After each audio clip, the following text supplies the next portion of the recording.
지금부터 2024년 경상남도 돌봄 노동자 토크 콘서트를 시작하도록 하겠습니다. 오늘 행사를 열어주실 분은 경상남도 서부권 돌봄 노동자 지원센터 박혜정 센터장님이십니다. 진주에서 하게 돼서 너무 좋습니다. 개천예술제 때문에 온 진주가 들썩들썩한데요. 메인은 오늘 토크쇼입니다. 예, 잘 선택하셨습니다. 예, 돌봄 노동자가 처음 이용자 집을 방문했을 때 그 떨림, 걱정, 불안, 그리고 이용자가 처음 돌봄 노동자를 맞이했을 때 그 감사함, 두려움, 이런 마음들이 다 교차했을 것 같습니다. 그 마음이 여기에 있습니다. 그 마음을 모아서 오늘 토크쇼를 준비했고요. 지혜롭게, 현명하게 좋은 돌봄을 찾아가는 시간 되었으면 좋겠습니다. 이렇게 열겠습니다. 박수로 토크쇼를 시작하도록 하겠습니다. 네, 다음은 오늘 행사에 함께하는 기관단체분들 소개해드리겠습니다. 한 분 한 분 소개해드릴 때마다 따뜻한 환영의 박수를 부탁드리겠습니다. 강명덕 진주시 재가장교양 기관협의회 회장님 오셨습니다. 이영환 진주시 사회복지협의회 사무국장님 함께하고 계십니다. 최우경 산청군 가족센터 센터장님 오셨을까요? 아직 안 오셨네요. 네. 고명정 진주 YWCA 사무총장님 함께하고 계십니다. 네. 유주호 경남 재가복지뉴스 대표님 함께하고 계십니다. 박지선 경상남도 광역치매센터 팀장님 계시죠? 네. 반갑습니다. 김주영 경상국립대학교 병원 류마티스 및 퇴행성 관절염 공공전문진료센터 간호사님 참여해주셨습니다. 박기수 경상국립대학교 병원 공공보건의료사업실장님 오셨을까요? 네, 나중에 오시겠습니다. 네. 그리고 네, 전옥기 진주여성회 대표님 함께하고 계십니다. 네, 그리고 오늘 주간단체인 경상남도 돌봄노동자 지원센터 삼권혁 센터장님들 함께하고 계십니다. 같이 인사드리시겠습니다. 마지막으로 진주, 산청, 하동, 창원, 김해 지역 돌봄 서비스 제공 기관장님들과 돌봄 노동자님들 오셨습니다. 옆에 분들과 어색하지만 반가운 인사를 한번 나눠보고 시작할까요? 네, 반갑습니다. 귀한 시간 내주셔서 오신 분들께 진심으로 감사의 마음을 전하겠습니다. 첫 번째 순서입니다. 첫 번째 순서는 여는 공연입니다. 장지수 활동지원사님의 돌봄 주제 그림책 낭독이 있겠습니다. 박수로 맞이해 주십시오. 인변 속담에 친구란 나의 슬픔을 등에 짊어질 수 있는 사람이라고 합니다. 우리 사람들과의 관계에서도 가장 으뜸은 편안하고 좋은 친구 사이라고 하죠. 누군가에게 우리가 서로 좋은 친구가 되어줄 수 있기를, 또 도움이 필요한 사람에게는 우리가 먼저 기꺼이 손을 내밀어 줄 수 있는 그런 사이였으면 좋겠습니다. 그리고 제가 오늘 아름다운 토크 콘서트에 참여할 수 있어서 가슴 설레이도록 행복합니다. 감사합니다. 그럼 지금부터 시작하도록 할게요.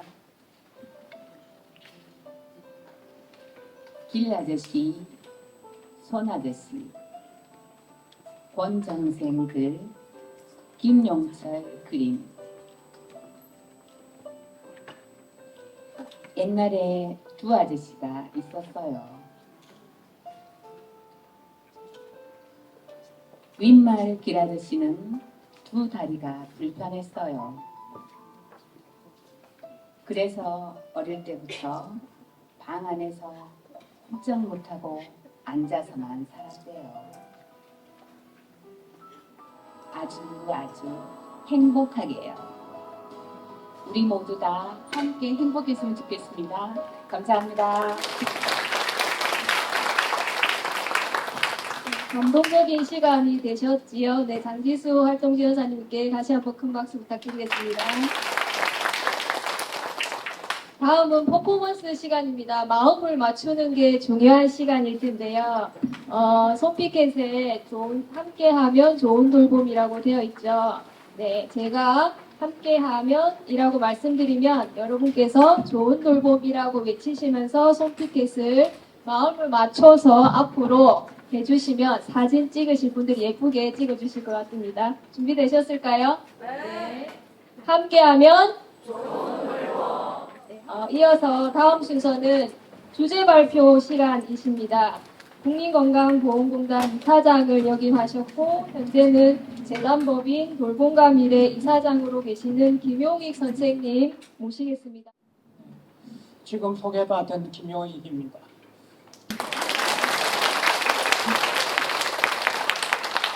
원래 서울대학교 의과대학에서 의료정책을 공부하는 사람이었습니다. 이런저런 이제 공직을 하게 되어서 제일 마지막으로 한 일은 건강보험공단 이사장이었습니다. 그 젊은 시절에 서울대학교에서 진료경상대 의과대학이 처음 생길 때 교수를 파견해서 지원을 했는데 저도 여기에 파견을 와가지고 진료에서 1년을 85년? 네, 85년인가요? 굉장히 오래전에 진료에서 1년을 살았습니다. 이 길목은 제가 학교 출퇴근하던 길목이어서 매우 익숙한 길입니다. 저는 아마 여러분들이 모르실 한 40년 전쯤의 진주를 상당히 잘 기억하고 있습니다. 제가 꽤 오래 살아가지고요.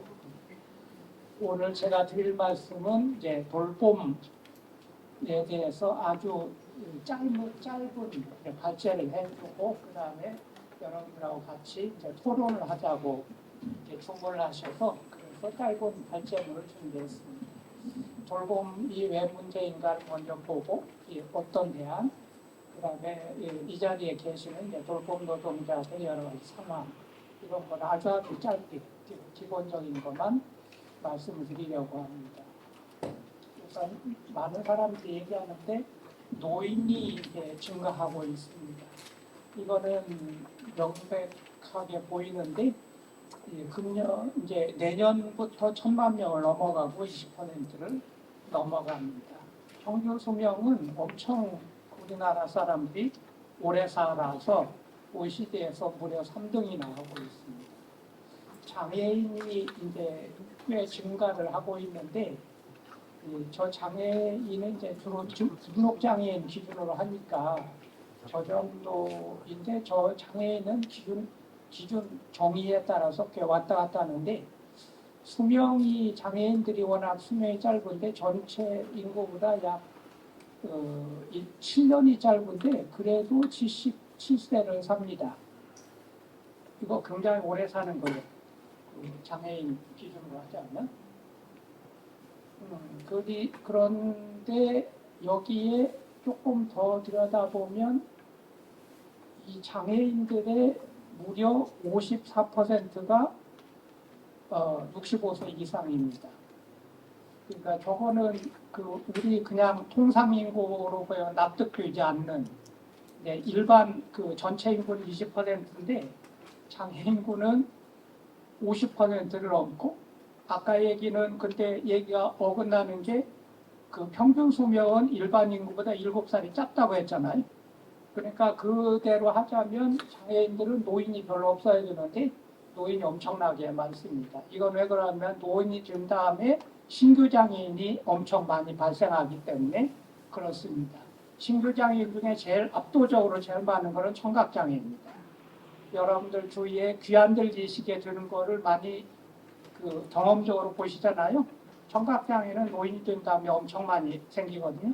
그 다음에 이제 노인이 된 다음에 중풍에 걸린다든지 이런 종류의 장애인이 생겨서 엄청 노인이 많고 게다가 요 1인 가구가 형태가 이게 지금 한국이 최근 들어서 1인 가구의 형태가 굉장히 변하고 있는데 워낙은 1인 가구는 이 노인들에서 생기는 현상입니다.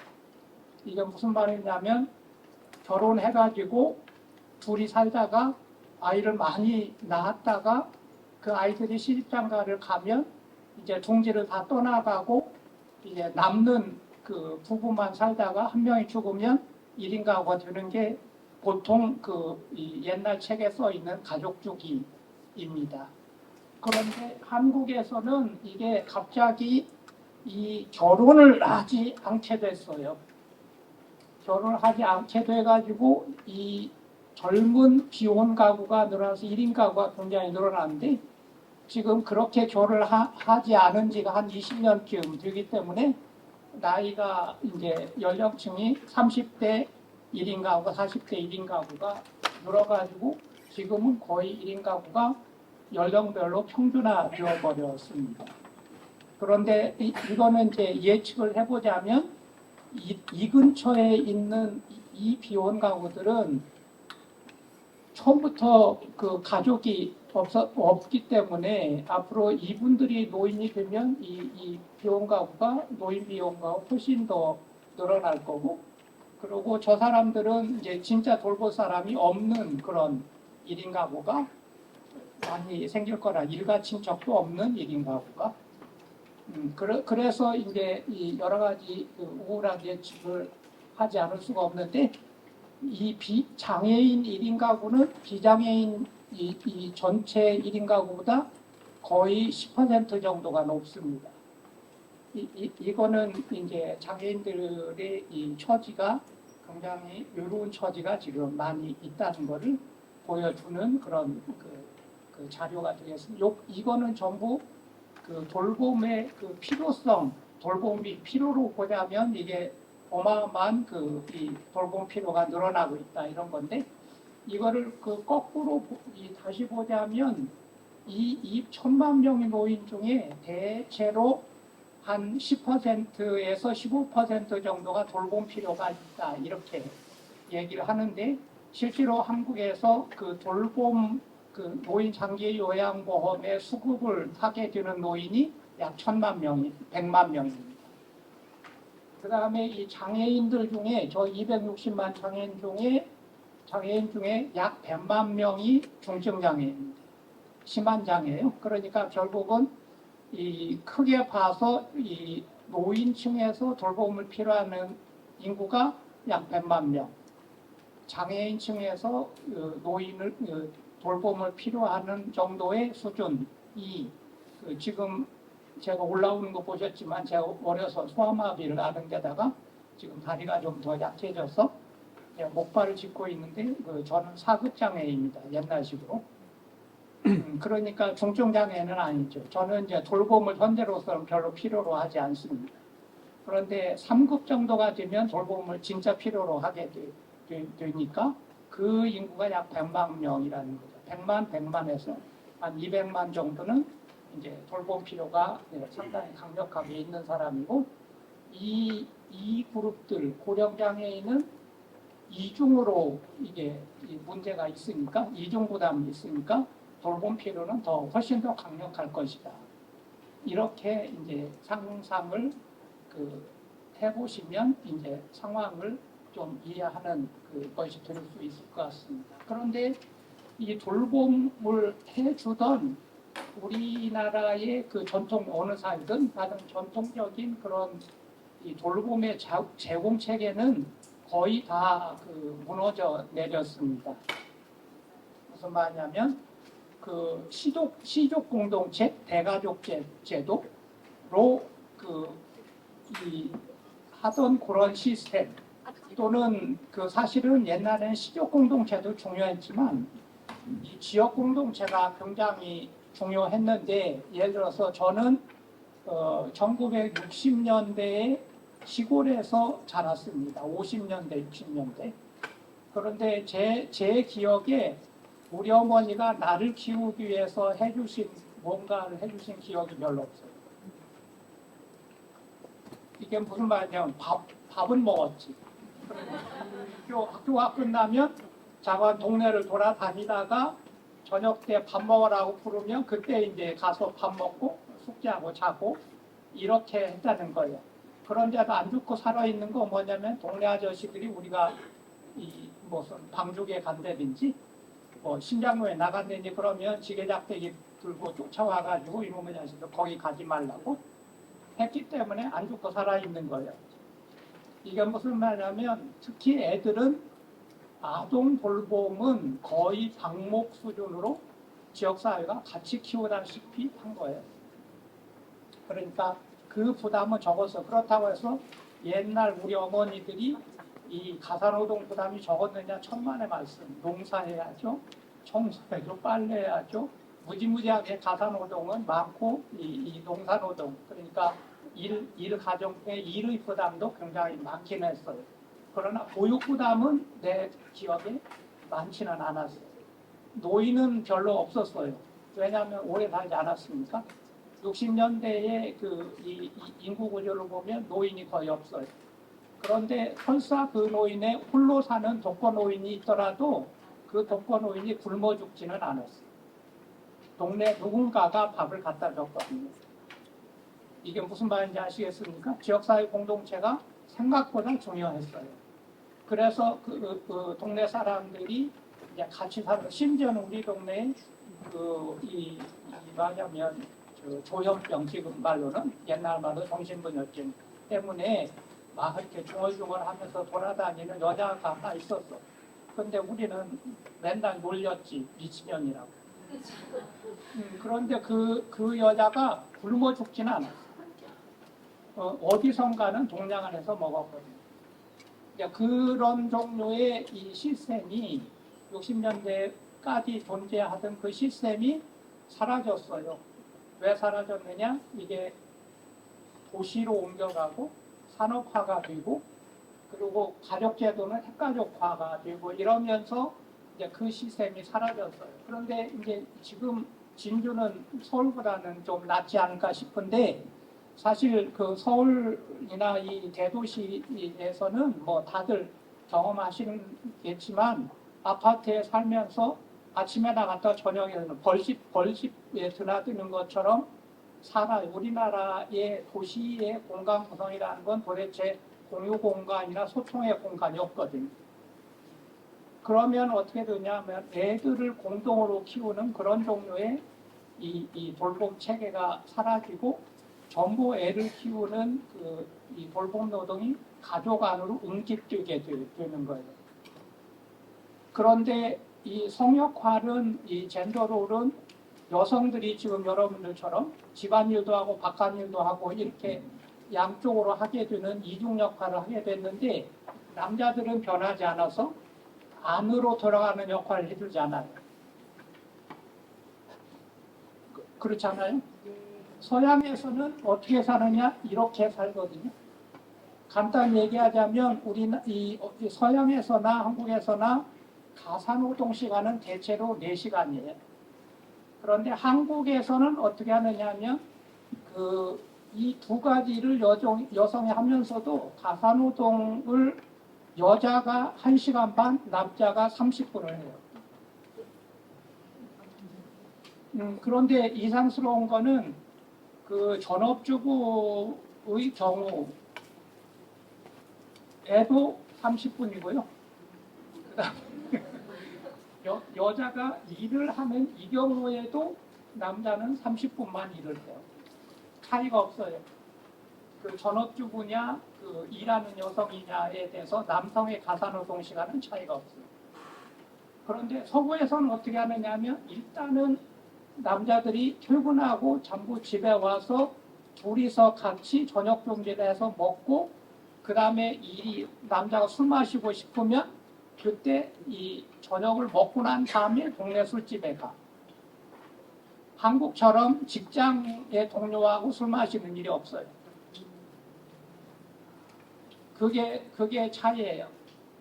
그러니까 서구에서는 예를 들어서 런던이든 파리든 저녁 5시가 되면 갑자기 도시가 귀신 나올 것 같아. 여러분들 여행 다녀보시면 그렇지 않나요? 그 전부 가게도 5시에 문을 딱딱 잠궈. 심지어는 눈앞에 손님이 있는데도 이 시간이 되면 잠궈. 이게 괜히 그런 게 아니라 5시 이후에 가게를 열고 있으면 벌금 내야 되고. 그래서 전부 다 일단 집으로 가서 집에 가서 같이 뭔가를 해먹고 그러고서는 동네 펍에 가서 술을 먹는 거예요. 그나마 11시면 문을 닫아. 주문도 안 받아. 그러니까 가정생활을 하도록 이제 유도가 되어 있어요. 한국에서는 이렇게 되는데 그러니까 이게 굉장히 이 여성에게 이게 집중이 되는 거예요. 그러면은 이 돌봄 노동이 굉장히 이 집안으로 응축이 되거든요. 그러니까 그래프를 약간 그려보자면 돌봄의 필요는 굉장히 늘어나고 있는데 특히 노인 돌봄 부분이 엄청나게 늘어나고 있는데 돌봄의 가족 돌봄의 제공 능력은 이렇게 내려가고 이 내려가면서 여성들한테 이게 전부 그 집중이 되기 때문에 여성들이 두 가지 형태로 이 돌봄을 이제 거부하는 거예요. 하나는 이 아이를 안 낳고 또는 결혼 자체를 안 하는 거죠. 이것도 이 돌봄 부담을 이제 안 하려고 하는 이제 선택 중에 하나예요. 나이가 드신 노인이 있는 경우에는 이 집에서 모시지 않고 시설로 보내게 되는 형태로 말하자면 어떤 형태인지 탈가족화를 하는 형태로 이제 돌봄이 진행된다는 거죠. 그래서 이 부분에 굉장한 이제 말하자면 모순이 발생하게 되고 그렇기 때문에 현재 사회적 돌봄은 굉장히 필요성이 폭증하는 단계에 지금 우리가 처해 있다 이런 거죠. 이게 현재까지 다 이해가 되십니까? 이런 제 상태가 있는데 그래서 그런데 지금 현존하는 돌봄에 대한 여러 가지 문제가 많이 있는데 한 가지는 시설에 보내게 되면 그 굉장히 획일적인 서비스를 하게 되고 일부 시설에서 인권유린 같은 상태도 있다는 거죠. 획일적인 서비스라는 건 시설 들어가면 똑같은 시간에 일어나서 똑같이 밥 먹고 똑같은 텔레비를 보고 똑같은 또 점심을 먹고 이렇게 하게 된다는 거죠. 자기 생활이 없어지는 거죠. 그러니까 이제 저렇게 노후를 사는 것이 이제 합당한 것이냐 하는 거에 대해서 많은 의문이 생겼다는 거죠. 또 한 가지는 이제 건보, 노인 장기 요양보험, 노인 복지, 장애인 복지 이게 전부 분절이 되는데 제가 건보공단 이사장을 하면서 보니까 건보의 그 건강보험과 노인 장기 요양보험을 둘 다 건보공단이 관장을 하는데 둘 사이는 완전히 한 지붕 두 가족이에요. 내부에서 두 가지가 잘 협조 내지는 공유 이게 잘 되질 않더라고요. 상당히 극심해서 이제 그거를 좀 조정을 하느라고 꽤 애를 썼는데 뭐 3, 4년 이사장 하는 동안에 풀릴 정도의 문제는 아닌 거죠. 그 분절성이라고 하는 게. 그 다음에 또 한 가지 문제는 이제 민간 공급자가 절대다수인데 우리나라 병원이 이 90%가 민간 병원이라고 하는 건 이제 많이들 얘기를 했는데 복지 쪽에도 대충 비슷해요. 90%인데 복지 쪽이 훨씬 좀 심한 게 저 10%의 이 시군구 시설의 기관의 또 90%는 구는 민간 위탁. 그러니까 정부 직영은 이제 시군구 직영하는 데는 1% 정도밖에 안 돼요. 그러니까 좀 저거는 좀 해도 너무하다 이제 이 말이 안 나올 수가 없는 거죠. 그러니까 국제적으로 봐서 복지시설의 1%를 정부가 운영하고 있다 이러면은 이거 각자들은 다 보고 하품하지. 기가 막히죠 전부 다. 그런데 의료 쪽은 그나마 10%를 위탁을 좀 덜 주는 편인데 이 복지 쪽은 거의 대부분은 이제 위탁을 주기 때문에 물론 위탁 주는 공공기관이 그래도 뭐 이제 다른 데보다 나은 점이 있겠지만 좀 문제가 있는 거죠. 이런 이제 여러 가지 현안이 있기 때문에 그러면 이제 어떤 문제가 생기느냐 하면 이제 이 지역사회 돌봄이라고 하는 거를 이제 다시 고려를 하게 됐고 이제 제가 저도 이제 최고 몇 년 동안 건보 이사장 시절부터 해서 이제 지역사회 돌봄을 이제 이렇게 강연도 하고 하고 있습니다. 이제 노력을 하고 있는데 목적은 여러 가지 이제 목적이 있지만 아주 간단히 요약하자면 목적은 어떻게 하면 노인 노인과 장애인을 살던 곳에서 계속 살게 할 수 있느냐 이 문제인데, 노인 장애인이 집에서 살게 하려면 반드시 이 집안의 가족 중에 누군가가 희생을 해야 된다는 거예요. 그리고 그 희생을 해야 될 역할을 대부분을 여성이 담당한다 이런 거예요. 쉽게 얘기하자면 노인들이 집에서 만약에 며느리나 딸이 모시겠다고 하면 노인은 집에 계실 수 있지만 그 딸이나 며느리는 자기 인생을 좀 희생을 해야 되는 거죠. 그런데 그렇게 못하겠다고 이 딸이나 며느리가 얘기하면 노인이 갈 때는 두 군데밖에 없어요. 하나는 시설이고 하나는 길바닥. 그렇게 이제 상황이 되어 있는 거예요. 그러니까 이게 굉장히 매우 큰 사회 불안의 요인과 사회 갈등의 원인이 되는데, 요컨대는 한국의 가정에서는 여성의 복지와 노인의 복지는 충돌한다는 거예요. 그러니까 집집마다 이 먹구름이 끼게 되는 거예요. 예전에는 좋았던 시절이라고 얘기해서 노인들한테는 좋았던 시절이지. 그런데 그거는 아까 얘기한 60년대 그 풍경은 사실은 보이지 않는 문제가 있었는데, 여성들의 희생이 거의 노예 노동 수준으로 강제되고 된다는 거예요. 그러니까 이 노인들이 집에 효도 받으면서 살 수 있었던 거거든요. 근데 지금 이제 그 체제는 아니니까 어떻게 하면 합리적으로 탈시설화와 탈가족화를 동시에 할 수 있느냐. 저는 이제 탈가족화를 하면 이 가족들은 돌봄을 완벽하게 안 해도 되느냐? 그런데 가족 돌봄이 매우 필요한 부분이 있어요. 특히 정서적으로. 그러니까 아무리 여러분들이 잘해 주신다고 해도 요양보호사가 와서 하는 거하고 가족이 하는 거하고는 이거는 조금 차원이 다르죠. 그런 이제 유대가 필요한데, 그래서 저는 이제 제 나름의 정의는 어디까지 해야 되느냐? 돌봄 비용을 부담하고도 중산층 생활이 가능해야 된다. 빈곤에 빠지지 않을 정도는 돼야 된다는 거죠. 그러니까 저거는 과거에 이제 기초생보를 할 때 부양의 기준에서 얘기하는데, 그래서 이제 일국에서는 어떻게 하느냐, 내가 그때 국회의원이었거든. 일국에서는 어떻게 하느냐를 알아보니까 독일 같은 데서는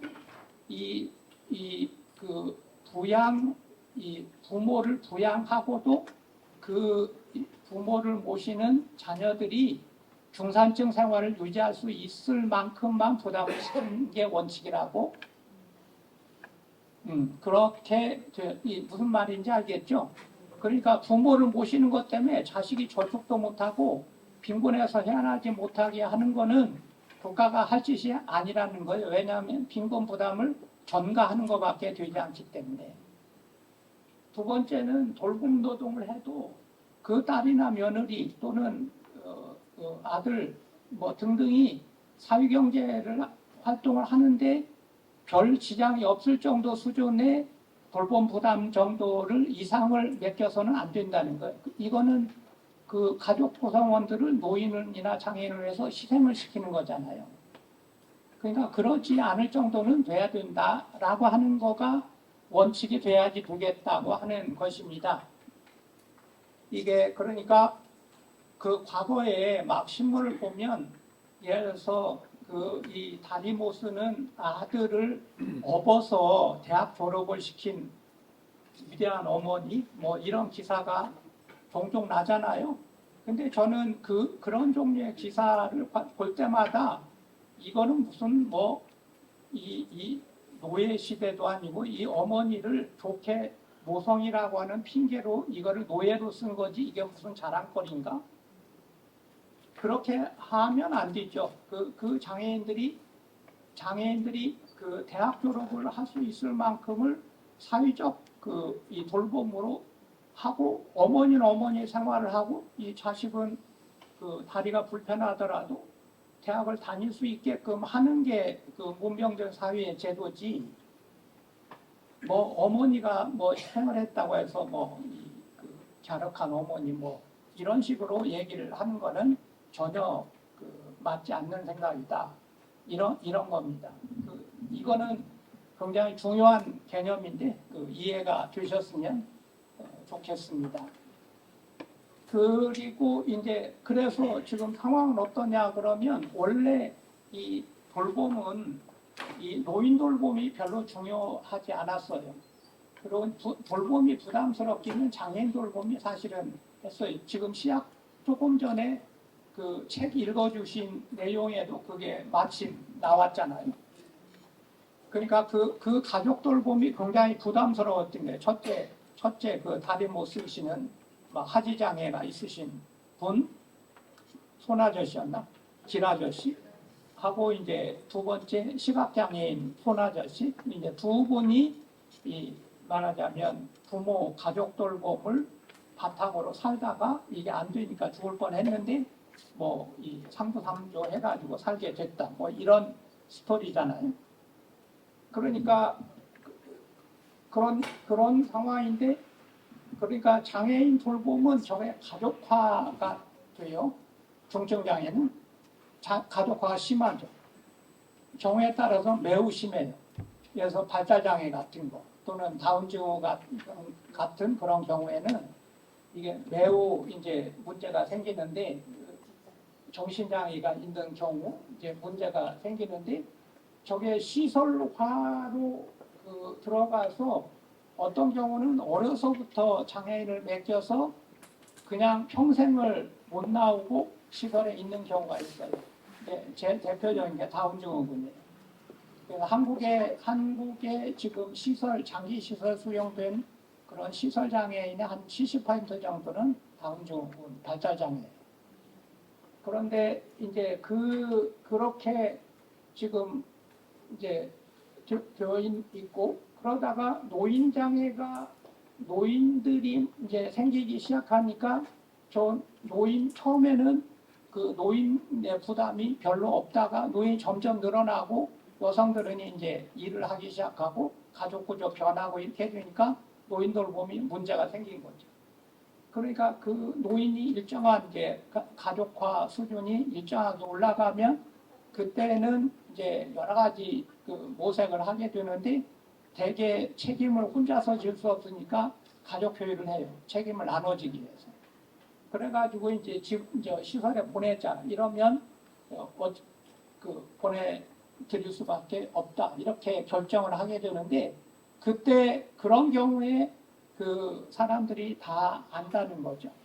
그러니까 노인 본인도 그렇고 가족도 그렇고 이제 우리 아버지가 시설에 들어가시면 이제 못 나오신다는 걸 알고 보낸다는 거예요. 그래서 이제 현대판 고려자이라는 말을 언론에서 쓰기 시작했습니다. 결국은 탈시설화가 되는 방식은 죽음밖에 없다는 거죠. 그런데 이제 그래서 이 탈시설과 탈가족화를 동시에 할 수 있는 방식을 찾는 것 이게 이제 지역사회 돌봄인데 이 간단한 이제 그림으로 제가 이거를 모식화를 한 건데요. 이제 이건 뭐냐면 저 위에 이제 보건의료와 복지 요양 저 부분이 지금 현재도 이용은 할 수 있게 되어 있어요. 여기 당사자 본인 가족 부분에서. 그런데 이 지역사회 돌봄에서는 현재는 어떻게 됐냐면 저 본인들이 아프면 알아서 병원에 가는 거예요. 병원에 왔다 갔다 하면서 치료를 받는 거죠. 그리고 또 이게 이제 요양 서비스가 필요하다 싶으면 이제 공단에 신청을 해가지고 등급이 나오면 저게 요양 서비스를 받게 되는 거죠. 그런데 지역사회 돌봄에서는 저거를 통합적으로 제공을 하는 거예요. 그러니까 이제 방식이 바뀌는 건데, 예를 들어서 중풍에 걸린 이제 3년이 되는 어떤 노인이 있다고 하면 그분의 보건 측면과 이 복지 측면의 니드를 동시 판정을 하는 거예요. 그래서 이분한테는 의사가 한 달에 한 번 방문해 줘야 되고 간호사가 일주일에 2번 방문해 줘야 되고 왜냐하면 중풍에 걸린 사람이라면 당연히 의학적인 니드가 있고 소셜 니드가 동시에 발생할 거 아닙니까? 복합 니드가 당연히 발생하니까 그 복합 니드를 한꺼번에 복합적으로 판정을 해서 의료는 어떻게 복지는 어떻게를 한꺼번에 처방을 내준다는 거죠. 그래서 지금처럼 따로따로 가는 게 아니라 이제 두 개를 합쳐가지고 배합을 해서 줘요. 그래서 이제 저는 비유해서 이제 비빔밥을 만들어서 주는 방식이다. 이렇게 얘기를 하는데 맞아 비빔밥을 만들어서 맞춤형으로 주는 건데 방식은 두 가지예요. 하나는 좀 드나들 수 있으시는 분들은 주야간 보호 서비스에 가는 거예요. 그러니까 저건 무슨 말이냐면 시설에 입주해서 아예 사는 위치를 옮겨버리는 방식이 아니라 살면서 이 집에서 주야간 보호를 왔다 갔다 하며 사는 거죠. 그래서 이것도 이제 알기 쉽게 하느라고 애들이 유치원 가듯이 노인네는 노치원에 갔다 오는 방식이다. 이렇게 이제 비유를 해서 저는 얘기를 하고 있습니다. 만약에 어느 집에 노인과 어린아이가 동시에 있더라도 애는 유치원이나 학교에 가고 노인은 노치원에 갔다 오면 그 집안의 여자분은 사회경제 활동을 할 수 있잖아요. 이제 그런 방식으로 탈시설화와 탈가족화를 동시 달성할 수 있다는 거예요. 또 한 가지 방식은 방문을 하는데 지금처럼 요양보호사만 방문하는 방식이 아니라 의취약한 각종 치료사, 사회복지사, 요양보호사 등등이 패키지로 방문을 한다는 거죠. 비빔밥으로. 그런데 저게 가장 편리한 방식이에요. 왜냐하면 전문가가 자기를 찾아와 주는 것보다 더 좋은 방식이 어디 있겠어요. 예를 들어서 물리치료를 해서 가는 방식이 아니라 물리치료사가 집으로 찾아와서 노인들한테 물리치료도 해주고 작업치료도 해주고 운동치료도 해주고 이런 식으로 해주면 뭐 100번 좋은 거죠. 그런 방식으로 이제 배합을 해서 이 인커밍 서비스도 주고 아웃고잉 서비스 해준다. 그런데 저런 식으로 집에서 계속 사실 수 있게 하기 위해서는 반드시 집이 편안하고 안전해야 된다는 거죠. 예를 들어서 아까 중풍에 걸려서 3년째 되어서 이제 비틀비틀 이제 걸으시는 수준이라고 생각을 해보면 그러면은 이게 노인네들을 위해서는 우선 이 건보에서 또는 노인 장기요양보험에서 또는 장애인 쪽에서 보조기기를 줘야 될 거 아닙니까? 보행기도 주고 필요하면 휠체어를 줘야 되잖아요. 그런데 이 우리나라의 집이 저도 이제 가끔 경험을 해보면 이 보행기를 싣고 화장실에 들어가지 않은 좁은 문의 화장실이 많아요. 여러분들이 사는 집의 문의 크기는 문마다 다 다릅니다. 여러분들 의식하지 못하겠지만 그런데 우리가 사는 집의 문 중에 가장 넓은 문이 어떤 문일 것 같아요? 네? 현관문입니다. 현관문은 왜 넓을까요? 네, 장롱 때문에 넓습니다. 사람을 위해서 넓은 게 아니에요. 뭔 말인지 알겠죠? 화장실은 장롱이 들어갈 일이 없기 때문에 좁아. 그런데 그러면 화장실이 얼마나 좁으냐면 보행기를 싣고 들어갈 수가 없어요. 게다가 이 한국은 화장실을 반드시 이 슬리퍼를 신고 들어가야 되기 때문에 단차를 만들어. 여러분들 놀랄지 몰라도요. 서양 집에 가보면 화장실 이 욕조에 카페트가 깔려 있습니다. 단차가 없어요. 그냥 들어가요. 왜냐하면 서양 풍습은 물 뿌리고 목욕하는 풍습이 없어요. 그래서 한국의 이 화장실은 장애인들이나 노인들한테 매우 위험해요. 화장실에 넘어져서 눌리탕이 생겼다든지 고관절이 부러졌다든지 그 사례를 여기 계신 분들은 다 알고 있을 거예요. 우리 이 한국의 주택에서 가장 위험한 것은 화장실과 부엌입니다. 동의가 되십니까? 집을 고쳐줘야 그 노인 장애인이 집에 살 수 있어요. 그래서 이 주택 개조를 대대적으로 해야 된다. 또는 복지주택을 대대적으로 만들어준다고 생각하는 것입니다. 이게 말을 하다 보니까 이제 길어지기 시작했는데, 그러면은 이거는 다 없어져도 되는 거야? 아니죠. 왜냐하면 저거는 다만 필요할 때 옮겨 들어가면 되는 거예요. 문제는 저기 가서 끝까지 못 나오는 것이 되는 게 문제지, 이 시설의 임무는 죽을 때까지 모시는 게 아니고 이 노인 장애인들을 어떻게든지 재활하고 운동을 시켜서 기능복구를 시켜서 퇴원 퇴소를 시키는 게 목적이에요. 다시 집으로 보내드려야 된다는 거죠. 그런데 노인이 된 다음에 입원을 하거나 경우에 따라서 요양병원에 들어가거나 하는 거는 아주 지극히 당연한 거예요. 그러니까 자료를 보면 한 노인이 된 다음에 대여섯 번 정도 병원이나 무슨 시설에 들어가는 거는 하등에 이상하지 않다. 이상한 건 뭐냐면 들어가면 못 나오는 게 이상한 거지. 거기를 가는 것 자체는 이상한 게 아니거든요.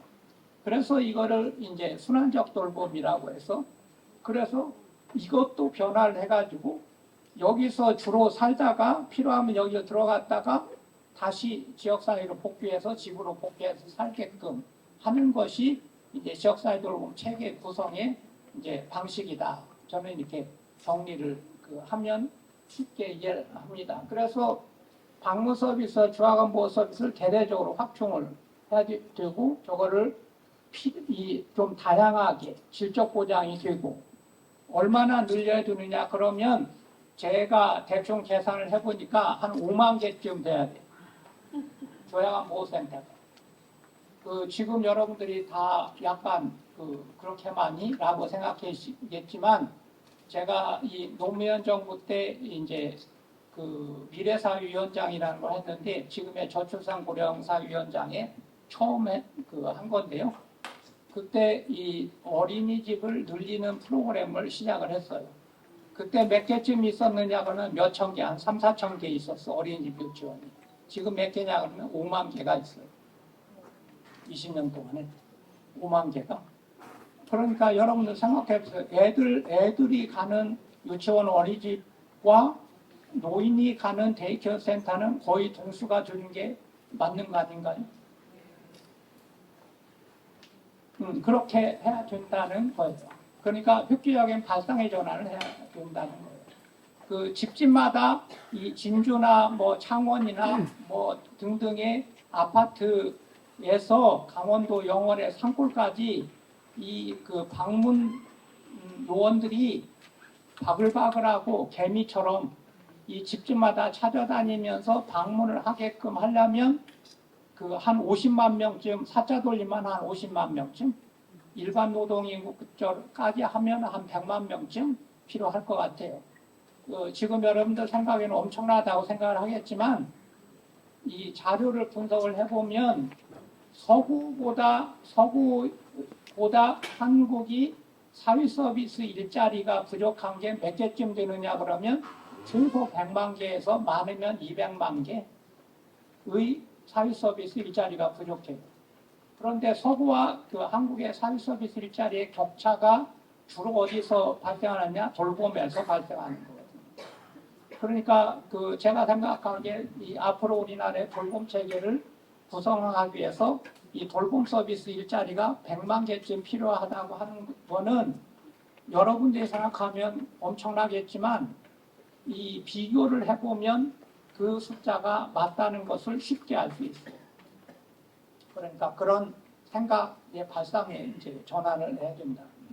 그 다음에 이제 아까 얘기한 대로 살 수 있으려면 물리적 조건이 있고, 동네 안에 비트연계들 여러 가지 주거 지원 서비스가 있어야 되는데, 예를 들어서 노인들이 사는 거를, 예를 들어서 노인 복지주택을 지어주면 이제 지원주택이라고 하는데, 거기서는 어떻게 해주냐면 빨래도 해주고 청소도 해주고 밥도 해줘요. 그래서 이 주택단지 안에 주민들이 먹을 수 있는 이 직원식당 같은 공동식당을 안에다가 지어요. 그래서 청소도 해주고 빨래도 해주고 그걸 서포티브 하우징이라고 하는데 그게 들으시면 뭐 삼성 노블 카운티 금방 생각이 나는데 이거는 엄청 비싼 거고 이거는 미국식이에요. 이제 이 부자를 목적으로 하는 게 그런 건데 유럽에서는 그거를 이 사회주택으로 삼아서 공급을 했는데 얼마나 공급을 했냐면 노인 인구의 2%에서 10% 정도를 많으면 10%를 공급을 했어요. 이게 무슨 말이냐면 한국의 1,000만 노인을 생각하면 1,000만 노인들의 복지주택을 20만 호 내지는 100만 호를 지었어야 했다는 거예요. 유럽 기준으로 하자면. 그러니까 최소한도 한국에는 노인 복지주택이 수십만 호가 있었어야 되는 거예요.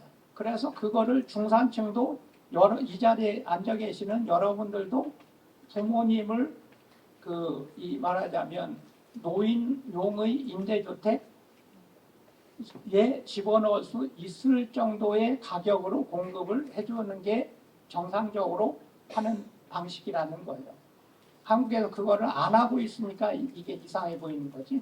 일본에서도 이걸 열심히 지금 이 지원주택을 늘리고 있어요.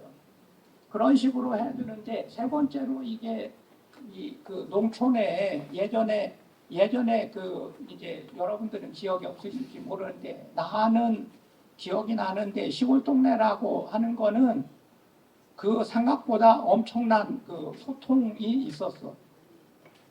그러니까 저녁이 되면 이제 누구네 집에 막 다 모이는 거야. 저녁 내 떠들어.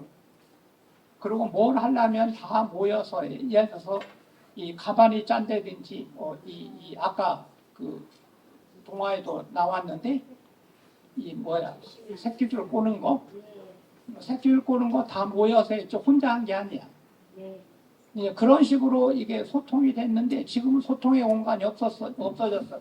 그러니까 이게 고독사가 생기는 거거든요. 시골에 옛날에 고독사를 할 방도가 없어서 맨날 드나드는데 어떻게 혼자 죽냐. 절대로 혼자 죽을 수가 없는 거든. 지금은 공간이 분리되어 있으니까 혼자 죽는 거예요. 그런데 한국의 집들은 전부가 다 이 집장사가 이윤을 목적으로 지었기 때문에 조그만 공간이라도 어떻게든지 평수를 늘려가지고 돈 받고 팔아야 되거든요. 공유 공간이 전혀 없어요. 그러니까 이 지역사회 돌봄이 전부 깨지고 이거를 국가가 돌봐줘야 되는 부담이 생긴다는 거죠. 만약에 옛날처럼 소통하고 공유하는 공간이 있는 동네 환경이었다면 이 지역사회 돌봄이 살아있었으면 돌봄 부담이나 애 키우는 부담, 노인 모시는 부담은 옛날보다 훨씬 지금보다 줄어 있을 수도 있다. 저는 이제 생각을 합니다. 이거는 이제 얘기했고 국가와 시민사회의 책임성이 있었는데 시간이 많이 지나서 이제 그렇게 돌봄 노동자는 어떠냐 이게 이제 좀 깝깝한데 이게 이제 돌봄 노동이라고 하는 건 기본적으로 이게 재생산 노동을 구성합니다. 재생산 노동이라고 하는 건 뭐냐면 요컨대는 이 말하자면 좀 전통사회로 되돌아가서 얘기하자면 교과서에 있던 옛날 그림을 여러분 회상해 보시면 이 출근하는 아버지는 가방을 들고 출근을 하고 어머니는 애를 안고 작별 인사를 하죠. 잘 다녀오세요. 이렇게 국어책에 나오던 그림 기억납니까? 그런데 거기 함정이 있어요. 그게 60년대 초반의 사파에는 애가 3명이 그려져 있었어요. 그 다음에 애가 2이었어.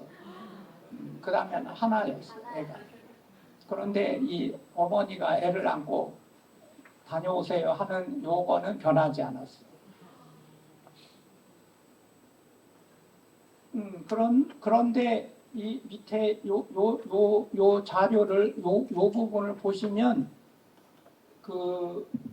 이 재생산 노동, 무급가사 노동의 가치는 무려 490조예요. 이 490조가 어느 정도냐면 우리나라 GDP의 4분의 1에 해당되는 규모예요. 그런데 저거는 GDP에 안 들어가요. 왜 안 들어가냐면 월급을 안 받기 때문에. 그 담배는 매우 해롭지만 거래가 되는 거기 때문에 GDP에 들어가요. 그런데 이거는 GDP에 들어가지 않아요. 그런데 저 가사노동의 22%는 돌봄 노동이에요. 나머지 대부분은 뭐냐면 시간 제일 많이 잡아먹는 거는 밥하는 거예요. 요리하는 거. 그 다음에 청소하는 거, 빨래하는 거, 장 보는 거. 요 네 가지가 이 대부분이고 돌봄 노동, 돌봄 부분은 어떤 형태의 돌봄 20%인데 그 중에 73%를 여자가 담당해요. 이 가사노동에. 그런데 그러니까 그 생각해 보면 그 이 여성이 담당하는 저 재생산 노동 부분, 돈 안 받고 하는 저 노동 부분이 모든 생산 노동의 바탕에 깔려 있다는 것을 누구나 다 쉽게 이해할 수 있어요. 예를 들어서 내가 지금 이렇게 와서 강연하고 있는 것도 우리 집사람이 밥 안 해줬으면 내가 배고파서 어떻게 얘기를 하겠어요. 그게 깔려 있는 거거든. 그런데 보이는 거는 나는 오늘 와가지고 강사를 받을 거거든. 이거는 GDP에 잡히는 거지만 우리 집사람이 밥한 거는 GDP에 잡히지 않는다 이 말. 그래서 이거를 이반 일리치는 그림자 노동이라고 그렇게 표현을 했어요. 그러고 그 우리 집사람은 말하자면 나를 고용주라고 생각하지 않지. 그리고 노동자 의식이 전무하죠.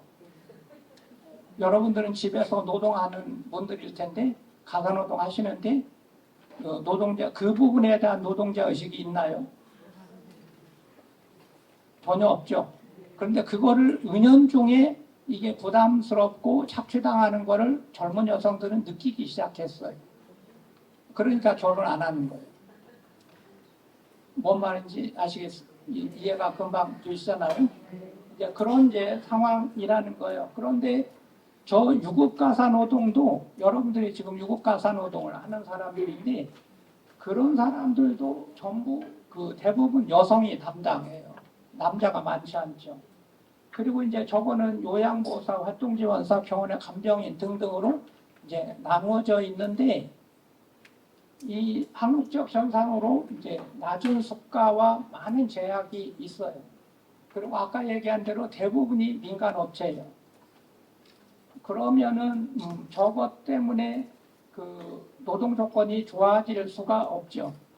그 다음에 업무는 굉장히 단순화되어 있고, 그러니까 교육도 단순화되어 있고, 임금도 낮아요. 그런데 저거가 전부가 아니에요.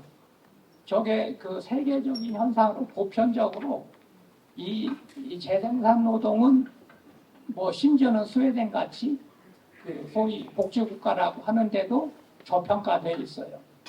그 스웨덴의 돌봄 노동자들도 소득이 높은 그룹은 아니라는 거죠. 왜 그러냐면 저게 역사적으로 이 노동은 이제 모든 사람들이 머릿속에 어떻게 되냐면 저거는 늘 공짜였어. 아주 오랜 역사 동안에. 그리고 그 일은 그 노예가 하든지 하인이 하는 일이었어요. 근대에 들어와서는 식모가 하던 일이었어요. 그러니까 이 임금을 높여주거나 숙련노동이라는 그 생각이 없는 거예요. 그러니까 지금 여러분들의 업무도 이제 숙련도가 굉장히 낮은 수준에 살 수 있는 것으로 전부 평준화, 하향 평준화가 되어 있고 이제 여성이 주로 담당하는데 요컨대는 그 돌봄의 상당 부분은 그 집안의 어머니가 딸이 며느리가 공짜로 해주던 거를 유급가사 노동을 하는 거니까 월급을 높여줄 생각이 없는 거죠. 그리고 최근 들어서 저 이제 국제분업이 이제 국제적으로는 저 국제분업이 당연시해요. 예를 들어서 홍콩이나 싱가포르 이 주부들은 전부 다 한여를 써요. 어디서 온 한여? 필리핀에서 온 한여를 써요. 그리고 중동에서는 어디서 온 한여를 주로 쓰느냐? 인도 사람들이 많아. 인도, 파키스탄이. 그다음 미국에서는 어디서 오느냐? 이제 남미에서 히스패닉들이 그거를 굉장히 당연시하고 암암리에 되어 있어요. 여러분들이 요새는 이제 막 그거를 안 하려고 애를 쓰는데 얼마 전까지 나오는 영화를 보시면 여러분들 청소부는 거의 예외 없이 흑인 아니면 인도인 아니면 영화에서 기억나시죠? 그게 말하자면 국제분업이 또는 인종분업이 일어나고 거의 대부분은 또 이 하층의 여성들이었다는 거예요. 이제 그런 이제 이 국제적인 현상이 있기 때문에 사실은 한국에서 여러 가지 제도 개선이나 이런 걸 하더라도 저 세계적인 현상 때문에 저게 만만치 않다. 그러니까 돌봄 노동자들의 이제 여러 가지 상황은 저게 역사적인 뿌리가 매우 역사적 문화적으로 굉장히 깊은 뿌리가 있다. 이렇게 이해를 하셔야 될 것 같아요.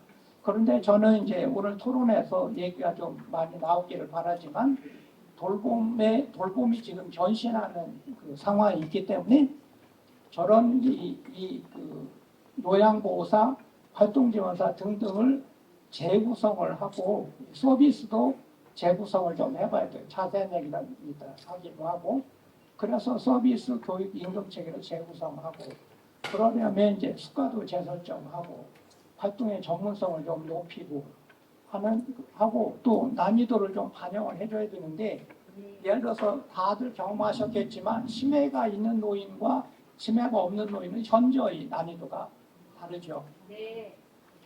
그리고 이제 아까 중풍에 걸려서 이제 운신을 못하는 노인과 자유로 걸어 다닐 수 있는 노인은 또 상황이 전혀 달라요. 장애인들도 휠체어를 밀어주거나 시각장애인을 이제 질환내주는 그런 형태의 활동 지원하고 발달장애가 있는 사람들의 활동 지원은 스토리가 완전히 다르다는 거죠. 그런 것들을 전혀 반영하지 않고 전부 비슷하게 해놓고 하라고 하면 이거는 이제 여러 가지 이제 마찰이 생기게 된다는 거죠. 그 다음에 이제 공급자가 이 공공성이 있어야 이게 노동자들이 편한데 그 상황이 지금 아니라는 거죠. 그래서 또 시장에 주의력고 규칙이 없도록 되어 있다는 거. 그 다음에 저 돌봄 민주화는 저것도 몇 가지 측면이 있는데 예를 들어서 이 노인이나 장애인은 흔히 이제 시장 실패 원인으로 정보의 비대칭성 같은 거를 들어요. 의료에서는 이 정보의 비대칭성이 매우 중요해요. 여러분들이 환자가 돼서 병원에 가면 의사가 뭐를 해주는지 여러분들은 절대로 알 수가 없어요. 아는 사람 있어요? 없어요. 그 의사가 하라는 대로 하지 여러분들은 그러니까 말하자면 비유를 해서 얘기하자면 그 저녁거리를 사러 저작거리에 가서 장바구니를 들고 사면 콩나물 오늘 저녁에 내가 동태찌개를 해 먹을 거야. 그러니까 동태 사고 그 파 사고 뭐 콩나물 사고 뭐 이렇게를 사잖아 여러분들. 그래요 안 그래요? 그리고 그거를 다 가격을 알고 이 콩나물 좋은데 동태 신선한데 이거를 알아. 그죠? 그런데 병원에 가면 내 장바구니에 뭐를 실는지를 절대로 알 수가 없어. 그리고 설사 의사가 막 설명을 해가지고 이렇게 수술합니다, 뭐 합니다 하고 한들 여러분들이 알 수가 없어. 그 약 이름을 나도 모르는데 이러면 어떻게 해요? 그러니까 그거 알려줘도 여러분들은 알 수가 없어. 그 다음에 그래가지고 입원해가지고 사흘 동안 입원해서 수술받고 뭐 해서 돈을 뭐 300만 원을 냈는데 이 건보에서 7천만 원이 아니 700만 원 내주고 본인 부담으로 300만 원을 냈는데 그거는 입원료가 얼마 뭐 이것까지는 알겠는데 막상 진료 내용은 이건 뭘 했는지 알려줘도 몰라. 내역도 안 알려줘요.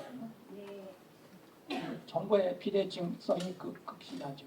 그런데 이 돌봄에서 노인이나 장애인은 이 정신적으로 신체적으로 능력이 떨어지기 때문에 이게 권력의 비대칭이 발생해요.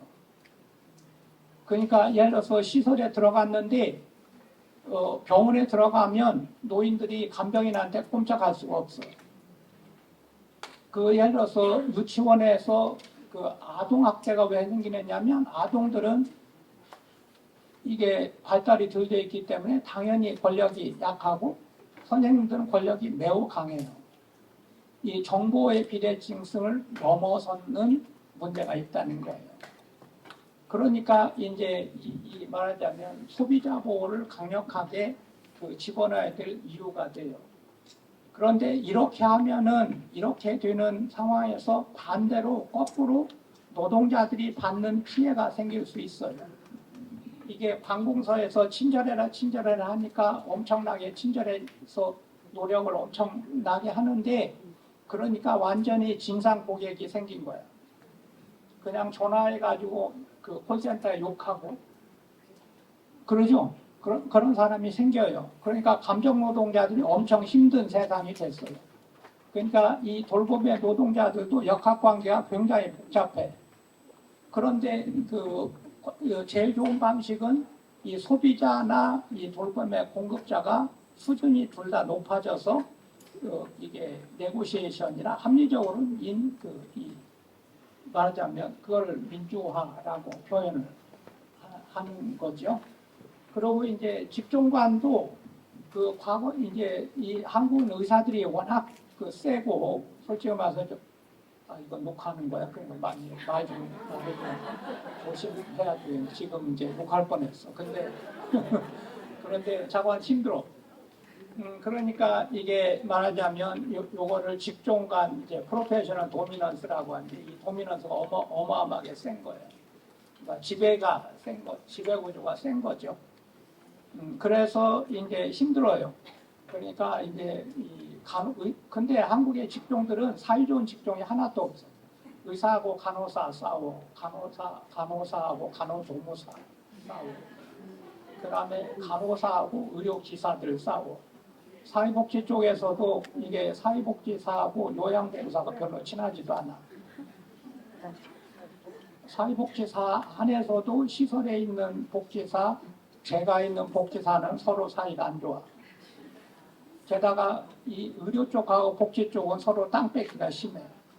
서로 욕하지. 그러니까 사이좋은 데가 하나도 없어. 그런데 이 지역사회 돌봄은 어떻게든지 팀 어프로치를 하지 않으면 성립이 안 돼요.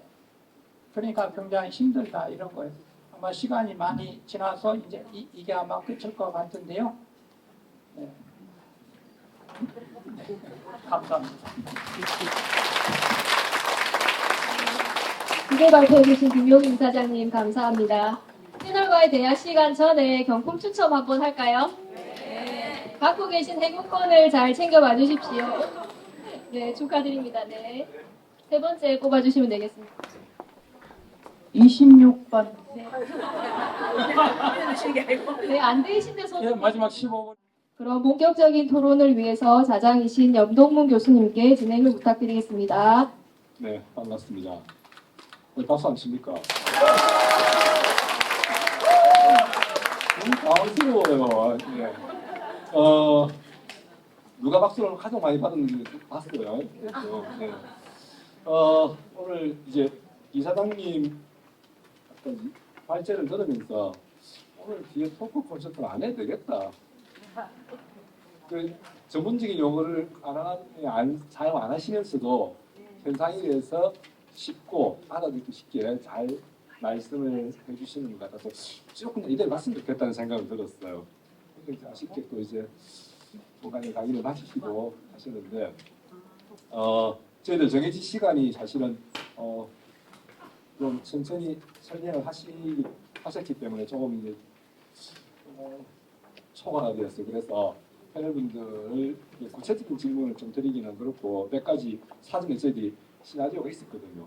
그거 좀 빼고 이사장님의 이야기를 나중에 좀 들어보기로 하고 오늘 여러 가지의 말씀을 많이 해주셨습니다.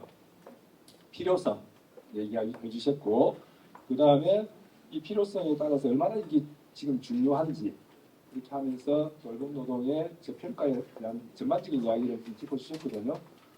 그 얘기를 들으시면서 오늘 이제 토크 콘서트 참석하시는 분들이 하신 얘기가 많을 것 같기도 해요. 그래서 먼저 그러면 우리 센터를 운영하시는 김미경 대표님 부담스러워 오시기 좀 빨리 하시면 좋겠죠, 그죠? 네. 네. 김혜영 대표님을 모시고 통합재가 서비스를 운영하시면서 겪으신 여러 가지 내용들을 진솔하게 들어보는 시간으로 하겠습니다. 그래서 지금 몇 가지 문구 준비하신 게 있잖아요, 그죠? 그런 것들을 기타 없이 그냥 편안하게 말씀해 주시면 되겠습니다. 네, 반갑습니다. 창원에서 장기요양 기관을 운영하고 있습니다. 저희들은 민간 기관이고요. 저희들에게 오는 대상자분들은 장기요양 등급을 받으신 분들이십니다. 저희들은 방문요양, 방문모교, 방문간호, 그리고 주야간 보호 서비스, 시설 서비스, 요양원, 치매 전담 시설 요양원 이렇게 운영하고 있습니다. 방문요양 어르신들은 그 방문 대상자들 120명 정도, 주간 어르신들은 70명, 그리고 요양원 어르신들은 78분의 어르신들 이렇게 저희들이 돌보고 있는데요. 저희 기관에 오시는 분들은 이제 방금 말씀드렸듯이 필요에 의해서 등급 신청을 하게 되면 장기요양 기관에서 등급이 1등급부터 5등급 때로는 인지지원 등급까지 요 어르신들을 수용하고 있습니다. 저희들이 처음에는 저희들이 단종 서비스로 시작했었어요. 그래서 방문요양, 방문간호 모욕 서비스를 하다 보니까 어르신들이 집에서 머무르는 게 좀 힘들다. 그래서 주야간 보호 서비스를 할 수밖에 없었고, 그리고 이제 서비스를 하다 보니까 욕구가 굉장히 다양해지는 겁니다. 그래서 어쩔 수 없이 통합재가 서비스를 2018년부터 시범을 하게 되었고, 지금은 주야간 보호형 또는 방문형 이제 통합재가 서비스를 하고 있습니다. 뭐 그게 뭔가 이렇게 생각하실 건데요. 예를 들어서 방문요양을 하다가 의료적인 문제가 생겼다. 집으로 병원을 가기 집이 3층이라서 병원은 가기 힘들다. 그러면 의사 선생님이 족택 의사 선생님이 올라오셔서 방문간호 치시스를 주시면 보고 간호사가 이렇게 의료행위를 하는 그런 구조고요. 그러다가 또 목욕을 안 하다가 이제 여름이 돼서 목욕을 좀 해야 되겠다 하면 목욕을 하고 한 계약으로 인해 가지고 다양한 서비스를 받을 수가 있는 겁니다. 지금 이제 이 서비스로 통합재가 서비스를 하면서 저희들이 이제 큰 수익을 얻은 게 뭐냐면 사회복지사들이 사례관리자로 많은 공부를 하게 되었고, 그리고 지금은 욕구에 맞춰서 서비스를 하고 있다는 겁니다. 그리고 가장 좋은 것은 병원 입원율이 그리고 시설 입소율이 굉장히 많이 떨어지고 있다는 결론을 내게 되었습니다. 근데 이제 저희들이 그렇게 하고 있지만 어쩔 수 없이 시설에 가야 되는 어르신들이 또 발생하게 되더라고요. 그래서 시설의 서비스를 시작하게 되었는데, 시설 서비스를 하다 보니까 임종 간호가 또 이렇게 생기게 되더라고요. 안 할 수가 없어요. 그래서 기관에서 임종 간호까지, 그리고 또 방금 아까 우리 김용희 이사장님 말씀하셨듯이 돌아가셔야 되는데 집으로 생각보다 돌아가시는 분은 거의 없습니다. 그냥 시설에 오게 되면 머물러 있는, 그래서 머물러 있으면서 재활이라든지 그리고 이제 일상생활을 좀 발전시키려고 해보지만 돌아가지가 않더라. 이게 지금 결론인 것 같습니다. 저희들이 어르신들 가족의 욕구에 따라서 서비스를 제공하다 보니까 사회복지사들은 30명당 1명의 어르신들 30명당 1명의 사례관리자들이 필요했었습니다. 가장 그게 맞는 것 같아요. 그래서 제일 처음 그 어르신을 만나 접수한 게 있어서는 케어 매니저 역할을 하는 저희 센터장님, 그러니까 저와 우리 센터장님 한 분 더 계시거든요. 그분들이 욕구를 초기 상담을 합니다.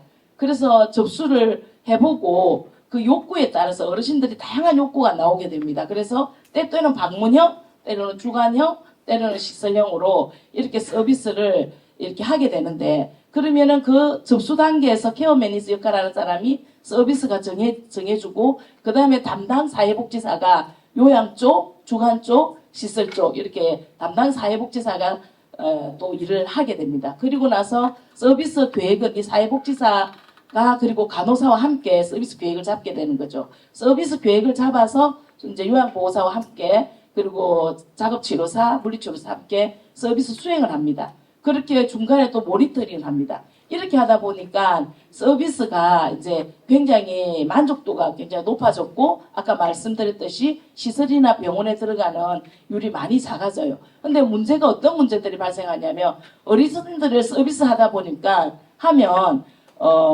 불시에 일이 일어나게 됩니다. 어르신들 갑자기 예를 들어서 골절을 당했다. 그리고 지금 가을이다 보니까 행동장애가 굉장히 심하게 되죠. 그러면 어르신 보호자들이 돌보다가 어떻게 할 줄을 모르세요. 그리고 서비스 변화를 줘야 되는 거죠. 서비스 변화를 줘야 되면 또 상담을 다시 해서 서비스 계획을 새롭게 잡아봅니다. 이게 이제 저희들이 지금 하고 있는 서비스 체계인데요. 돌봄 지원 사업을 지금 시범 사업을 하고 있는 걸로 알고 있습니다. 서비스 시범 사업을 하는 것을 이렇게 보면서 과연 우리나라 이 대상자들과 가족에게 만족을 해줄 수 있을까? 예를 들어서 어제도 이제 한 대상자가 전화가 왔습니다. 어르신 행동장애가 굉장히 심해졌고 안 하던 실변을 하기 시작했습니다. 어떻게 해야 될까요? 요양원으로 보내야 될까요? 이게 이제 요양원으로 오겠다고 문의가 들어옵니다. 근데 지금 이제 우리 돌봄에 있어서 에이징 인 플레이스라고 그냥 집에서 머무르는 걸 목적으로 하고 있는데 이것을 어떻게 우리가 서비스를 만족시킬 수 있고 다시 집에서 계속 서비스를 할 수 있는가. 이게 이제 사례회의를 통해서 관리사들이 또 의논을 하게 되는 거죠. 근데 돌봄 지원 사업의 시범 사업이 있어서 보면 이 컨트롤 타워 역할을 할 수 있는 그러니까 이 적시에 신속하게 서비스 변경을 해줄 수 있는 구조가 지금 시범하고 있는 구조에서 일 수 있는가라는 생각을 저는 하게 되었고 저희들 장기요양 등급자들을 볼 때 제일 먼저 건강보험공단 장기요양보험공단에서 심사를 하게 됩니다. 그래서 장기요양보험공단에는 심사 파트가 있고 이용지원 파트라는 곳이 있어요.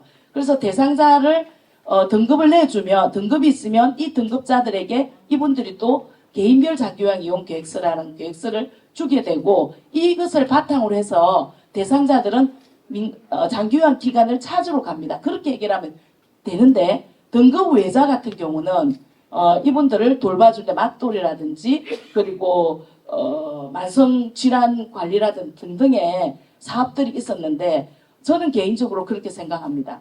이것을 또 지자체에서 다시 등급 외자를 다시 관리한다면 이게 과연 우리나라 국민들이 신속성에 맞춰 나갈 수 있을까? 욕구에 따라서 뭐 어떤 분들은 욕구를 발생했는데 네, 다 알겠습니다 하고 내일 얘기해 드리겠습니다 하면 이미 그분들은 병원에 입원해 버려요. 요양병원이 굉장히 빠르게 되는 거죠. 그래서 입원해 버리면 이분들은 그냥 또 그곳에 계속 이렇게 머무는 그런 게 순환할 수밖에 없다는 겁니다. 그래서 저는 현장에서 15년 서비스를 하면서 느낀 것이 신속한 서비스를 해드려야지 우리가 머무는 곳에서 계속 머무를 수가 있고 우리나라 대상자들의 어르신들의 대상자들의 신체 상태를 유지시켜 줄 수 있다. 이런 생각이 들더라고요. 그래서 제언하는 것은 그것입니다. 컨트롤 타워 역할을 할 수 있는 곳이 차라리 장기요양보험공단이 되었으면 좋겠다. 그래서 거기 등급자들을 해줘 등급 외자도 거기에 이제 또 다른 그 서비스 체계가 하나 더 만들어진다면 거기서 등급 외자를 관리하고 필요한 서비스를 분할해주고 이런 서비스가 좋지 않을까라는 생각을 저는 하게 되었습니다. 감사합니다. 네, 네. 구시적인 시간을 주셨어요. 네, 아까 우리 이사장님께서 말씀하실 때 지역사회 통합 돌봄을 위해서 무언가 비빔밥 서비스를 말씀하셨는데 서비스 키퍼에 대한 이야기를 하셨던 것 같아요. 우리 지역사회 그것들을 지금 조금 전에 센터장님께서는 어느 기관에 했으면 좋겠다 이 역할을 같이 의견을 주시면서 맞춤형 사회 관리의 중요성과 신속한 서비스 개입 이런 것들의 필요성, 중요성을 말씀하시면서 그렇게 연결을 해주신 것 같습니다. 그럼 실제로 현장에서 이런 활동을 하시는 활동사 입장에서 현재 어려움, 참 지금 많이 부담되시죠? 예, 하나도 안 됩니다. 했는데 편안해지셨으니까 이제 그동안 활동하시면서 느꼈던 그 현장의 어려움을 같이 말씀해 주시면 네, 저는 10년 전부터 그 아이돌봄이 활동을 시작해가지고 그 가족 요양하고 현재로는 생활지원사 5년차 활동을 하고 있는 이하예입니다. 처음 아이돌봄이 활동을 할 때는 제가 아이들을 좋아하기 때문에 무조건 즐겁게 일을 시작했어요. 그런데 이게 아이돌봄이라는 것이 시간적 연계가 되기 때문에 생계가 목적일 경우에는 이게 참 어렵더라고요. 그래서 다행히 저는 여러분이 보시다시피 나이가 좀 있습니다. 그런데 우리 센터장님께서는 인성을 보고 아직 저를 현장에 내보내고 있습니다. 그거 매우 고맙게 생각하고 있고요. 저기 그 생활지원사 활동에서는 그 어려운 점이라는 거는 사실은 이제 제가 나이가 있다가 보니까 그 어르신들을 많이 못 도와주는 게 가장 힘들었어요. 자, 여러분들하고 생각이 조금 다를 수는 있습니다. 그런데 이제 그 어떤 게 또 어렵느냐 하면 겨울에 난방비 아낀다고 냉방으로 계시고 또 여름에 사실 선풍기조차도 안 트는 어르신들이 계셔요. 이런 거를 지켜볼 적에 이제 우리들이 어떻게 활동을 해야 되나 도움을 해야 되나 자, 많은 고민을 하게 됩니다. 그래도 다행히 경로당에 가시는 어르신들은 굉장히 편하게 지내고 계시더라고요. 그건 좀 많이 다행스러운 일이지요. 그리고 또 이제 자녀들이 있어서 이 사회 서비스를 받을 수 있는 조건인데도 자녀들이 있어서 자기는 안 된다고 못 받고 계시는 분들이 많이 있었어요. 네, 그런 분들 파악해가지고 그 기초생활수급자나 에너지 바우처사 이렇게 연계해 드려가지고 조금이나마 도움되게 해준 거 그런 것들이 저에게는 굉장히 좋은 일이었습니다. 그리고 그 인지장애 활동해가지고 이웃들하고 같이 소통하게 만들어준 거 이런 것들이 굉장히 큰 보람이 있고요. 그러다가 건강이 차츰 나빠지고 자녀들 연락 안 되고 하면 굉장히 애가 써요. 그러다가 보면은 저도 그 마음이 같이 아파져가지고 힘들어지거든요. 어쩌면 우리 직업이 굉장히 에너지가 많이 소비되는 직업인 것 같아요. 특히 그 가족 요양을 할 경우에 24시간 같이 있어야 되잖아요. 그러면 저 같은 경우에는 딸이 가끔씩 봐줘서 괜찮은데 제가 아는 지인들 보면 몇 년 동안 하루도 예출을 할 수 없는 그런 경우가 있더라고요. 그래서 그런 거를 보면 단기 요양 시설이나 이런 데 가고 마음의 힐링을 한 번쯤 할 수 있으면 얼마나 좋을까 그런 아쉬움이 있었습니다. 진주 같은 경우에는 그 단기 시설이 없더라고요. 네, 그런 것들이 좀 있었으면 좋겠고요. 그리고 우리가 생애 주기가 태어나서 돌봄을 받고 또 끝자락에 가서 돌봄을 받는데 이게 우리 모두의 문제라고 생각하고 돌봄의 가치를 다시 한번 생각해 봤으면 좋겠습니다. 네, 듣는 목소리에 끌림을 느낄 수 없었습니다. 어르신의 가정에서 이루어지는 아주 환경적인 어려움들이 활동할 때 있더라. 그러시면서 가족 요양 서비스와 관련돼서 어려움 적인 것들 몇 가지 활동하실 수 있겠다는 것들 말씀하시면서 그래도 활동에 보람이 있다는 말씀을 해주셨습니다. 예, 다음은 정책적인 경상남도의 돌봄과 관련된 연구를 해오신 분이거든요. 그래서 우리 김보배 연구위원님께서 경남인 통합돌봄과 관련돼서 여러 가지 연구를 해오셨는데 이 시점에서 이사장님께서 그 시적인 현상도 얘기하시는데 경남에서 그럼 이런 것들이 좀 개선되었으면 좋겠다 그런 것들을 알기 쉽게 부탁드리겠습니다. 네. 예, 반갑습니다. 저는 경상남도 여성가족재단 연구위원 김보배라고 합니다. 사실 이제 저희 재단은 이제 경상남도 출자 출연 기관으로서 성평등한 정책을 목표로 해서 여성과 가족과 이게 지역사회의 여러 가지 연구들을 수행하고 있습니다. 사실 제가 연구를 수행하면서 오늘 계시는 세 분의 센터장님께 항상 도움을 받고 있는데 또 오늘 와야 된다 하셔가지고 제가 잘할 수 있을까요? 하면서 열심히 왔습니다. 사실 이게 오늘 김용희 이사장님께서 너무 말씀을 잘해주셔가지고 제가 정리를 해왔다가 거의 다 X를 쳤습니다. 왜냐하면 뭐 통합돌봄에 관련된 큰 그림을 전부 설명을 해주셔서 이제 그 경남형 통합돌봄이라고 하는 것도 사실은 저희가 여기서 크게 벗어나는 건 아닙니다. 김용희 이사장님께서 말씀하신 것처럼 이제 요양원에서 하시던 이런 것들이 지역 사회에 와서 편안하게 노후를 할 수 있다라는 거고, 사실 예전에는 이 돌봄이라고 하는 걸 저희가 서비스의 영역으로만 봤다면 그 김용희 이사장님께서 아까 말씀하셨던 것 중에서 돌봄이 결국에는 우리가 돌봄을 국가에서 담당해 줌으로써, 근데 이제 지역형은 그런 건 아니고 중앙정부가 하던 거를 지역사회가 한다라는 건데, 이제 지역사회에서 이렇게 돌봄을 담당해주면 여성이라든지 가구 내에 계시는 구성원들이 돌봄에서부터 자유로워져서 경제활동을 할 수 있고, 또 거기를 통해서 새로운 일자리가 만들어지는 거잖아요. 그래서 이거를 요즘에는 저희가 돌봄 아예 경제라고도 부릅니다. 그래서 이 돌봄 경제가 되는 큰 틀을 이사장님께서 오늘 얘기를 해주셔가지고 굉장히 감명 있게 들었고, 사실 그 지역사회에서 하는 이 통합 돌봄에서 가장 큰 문제점이 저희가 이제 이게 사실 보건복지부에서 2018년부터 지역형 통합 돌봄이라는 걸 시작을 했습니다. 하고 나서 이게 제가 연도로 한번 좀 공부를 좀 했을 때는 이제 경남 같은 경우는 2019년부터 읍면동 단위로 하고 있지만 저희가 2023년이 되면서 그 희망 나눔 통합 돌봄이라고 해서 이제 새롭게 하는데요. 이 통합 돌봄 사업을 하다 보니까 문제는 이게 돌봄이 양적으로는 사실 굉장히 증가를 하고 있는데 질적인 관리 측면에 대한 정책은 아직까지 조금 저희가 미흡한 건 사실입니다.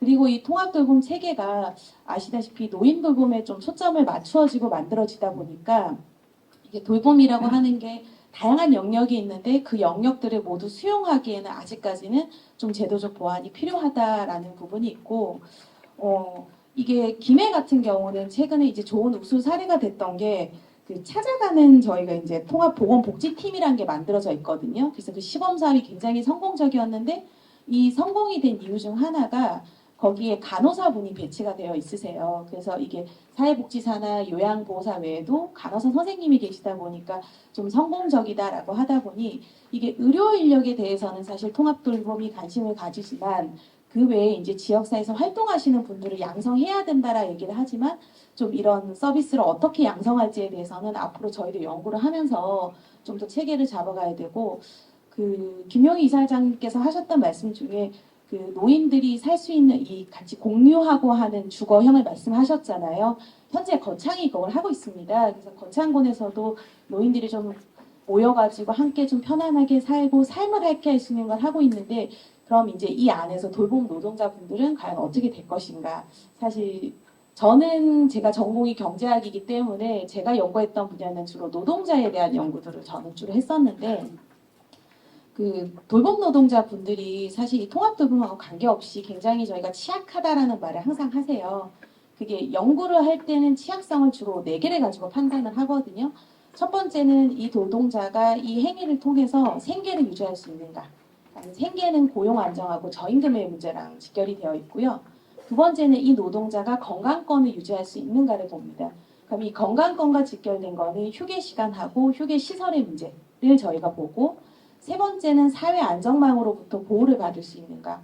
이거는 이제 저희가 잘 알고 있는 4대 보험 가입을 주로 얘기를 하죠. 그리고 마지막이 부당 처우가 발생했을 때, 폭언이나 폭행이 발생했을 때 구제할 수 있는 기간이 있는가라고 해서 이 4대 지표를 가지고 노동자의 취약성을 주로 구분하는데, 사실 돌봄 노동자분들은 이 4가지 영역이 다 좀 취약하세요. 그래서 이 4가지 영역이 좀 통합 돌봄을 하면서 좀 더 개선되는 방향이 되면 좋겠는데, 그 처우 개선을 하면서 사실 제일 핵심은 저희 지역 사회의 가장 큰 문제가 됐던 게 이 돌봄 노동이라고 하는 것 자체가 시작이 노인이라든지 장애인이라든지 아동분들을 케어한다로 서비스의 개념으로 시작을 하다 보니 노동자성에 대한 고려가 처음부터 있지가 않았습니다. 그러다 보니까 이 서비스를 제공하시는 분들은 봉사의 개념으로 접근하시고, 그러다 보니까 거기서 이분들이 과연 아까 이사장님도 말씀하셨지만 봉사의 개념하고 좀 경계에 있는데 이게 어떻게 경제적인 효과를 뭐 이걸 대처를 해줘야 되지라는 관점이 되다 보니까 사실 저희 지역 사회가 제일 이게 큰 개선 방향에 대한 부분은 저희가 이분들이 일하는 근로자라고 인정하는 것부터가 시작이 돼야 되거든요. 그래서 이 돌봄이라고 하는 게 결국에는 우리도 받아야 되고 나중에 저희도 그쪽에 가서 일을 할 수도 있고 지역사회에서 굉장히 큰 축이 될 건데 이분들이 하는 노동을 저평가하는 게 아니고 우리가 굉장히 고맙다라는 마음을 떠나서 근로자로서의 근로자성을 인정하는 것부터가 사실은 시작이라고 생각하고 우선 여기까지 말씀을 드리겠습니다. 네. 네. 그동안 뭔가 좀 하실 말씀이 많으실 것 같아요. 정책적인 것들을 이제 지역 단위에서 할 수 있긴 하지만 이제 중앙 단위의 역할과 같이 맞물려 있다 말씀을 하시면서 결국 서구 개선과 관련해서 네 가지 지표를 말씀해 주셨는데 그 부분에 대해서 조금 더 다시 한번 지금 말씀을 들어보도록 하겠습니다. 네, 다음은 이제 우리 중부센터의 김여영 센터장님을 통해서 돌봄 인프라하고 인력 준비와 관련돼서 여러 가지 노력을 하고 계신데 어떤 것들이 조금 더 마련되거나 개선됐으면 좋겠다 이런 이야기를 좀 해주시면서 또 자유롭게 또 혹시 이사장님께 질문도 드리도 되고 부탁드려보겠습니다. 예. 다시 인사드리겠습니다. 저는 경상남도 중부권 돌봄 노동자 지원센터의 센터장 김여름입니다. 일단 저는 사실은 오늘의 이 주제를 보면서 되게 반갑고 우리의 과제다라는 생각을 하면서도 한편으로 그냥 우리가 근데 하고 있는 건가? 준비하고 있는 건가? 법도 통과됐다. 잘 모르시지만 그 의료와 돌봄의 통합돌봄 그 지원법이라는 거 맞죠? 아세요? 들어보셨어요? 몰라요. 현장은 이렇게 진짜로. 아니 그래도 시범상도 되고 있다는데 몰라요. 저는 제가 이 일을 하면서도 이거를 정말 엄청나게 검색을 해봐서 이게 뭐지? 뭐 이런 생각을 하면서 사실 봤거든요. 그래서 이렇듯이 뭘 준비하고 있지? 이제 이런 생각이 너무 많이 들어서 사실은 좀 깝깝했던 부분이기도 해요. 근데 어쨌든 법을 보고 또 이런 주제를 보면서 느꼈던 거는 일단 되게 좋았습니다. 네, 일단은 뭐 특히나 우리가 지역에서 살던 곳에서까지 산다. 정말 좋죠. 그죠? 근데 이제 잠시 제가 장교영의 수혈을 받고 있는 어머니를 두고 있는 사람으로서 가족으로서 이렇게 딱 갖고 가면 저희 이제 은퇴한 삼형제 남자 삼형제가 자녀가 어머니를 모시고 계세요. 실제로 요양보호사 돌봄을 받으면서 정말 깝깝합니다. 그럼에도 불구하고 우리 어머니 하시는 모습을 보면서 아니 살아가는 모습을 보면서 이 어머니 스스로도 그러세요. 내가 이게 사는 거냐? 이런 얘기를 가끔 한 번씩 하세요. 그러다가도 깝깝하면 좀 딴 얘기도 하시는데 정말 많은 서비스들이 들어오지 않으면 지역에서 이거 사라지는 건가? 정말? 본인 스스로 정말 어쩔 수 없이 내가 누워서 생활할 수밖에 없어서 요양원에 가야 된다. 저희 어머니는 그렇게 생각하세요. 내가 일어나지 못하면 요양원 갈 거다. 이렇게 생각을 하시더라고요. 근데 그때까지도 사실 버티는 과정에 지난번 며칠 전에도 사실 캠을 달았어요. 혹시나 혼자 계시다 쓰러지지 않을까 이런 생각인데 그 모든 것들 속에서 지금의 요양보호사 3시간 이렇게 받지만 4등급입니다. 그래서 받지만 삼형제가 돌아가면서 가서 하는 시간에 그래도 안 돼서 혼자 계시는 시간 아무것도 케어되지 못하는 시간 이런 거 정말 많거든요. 그리고 다양한 서비스가 정말 필요해요. 의료 서비스부터 해서 재활 걷기 운동을 좀 시켜야 되는데 이거 못해요. 아무도.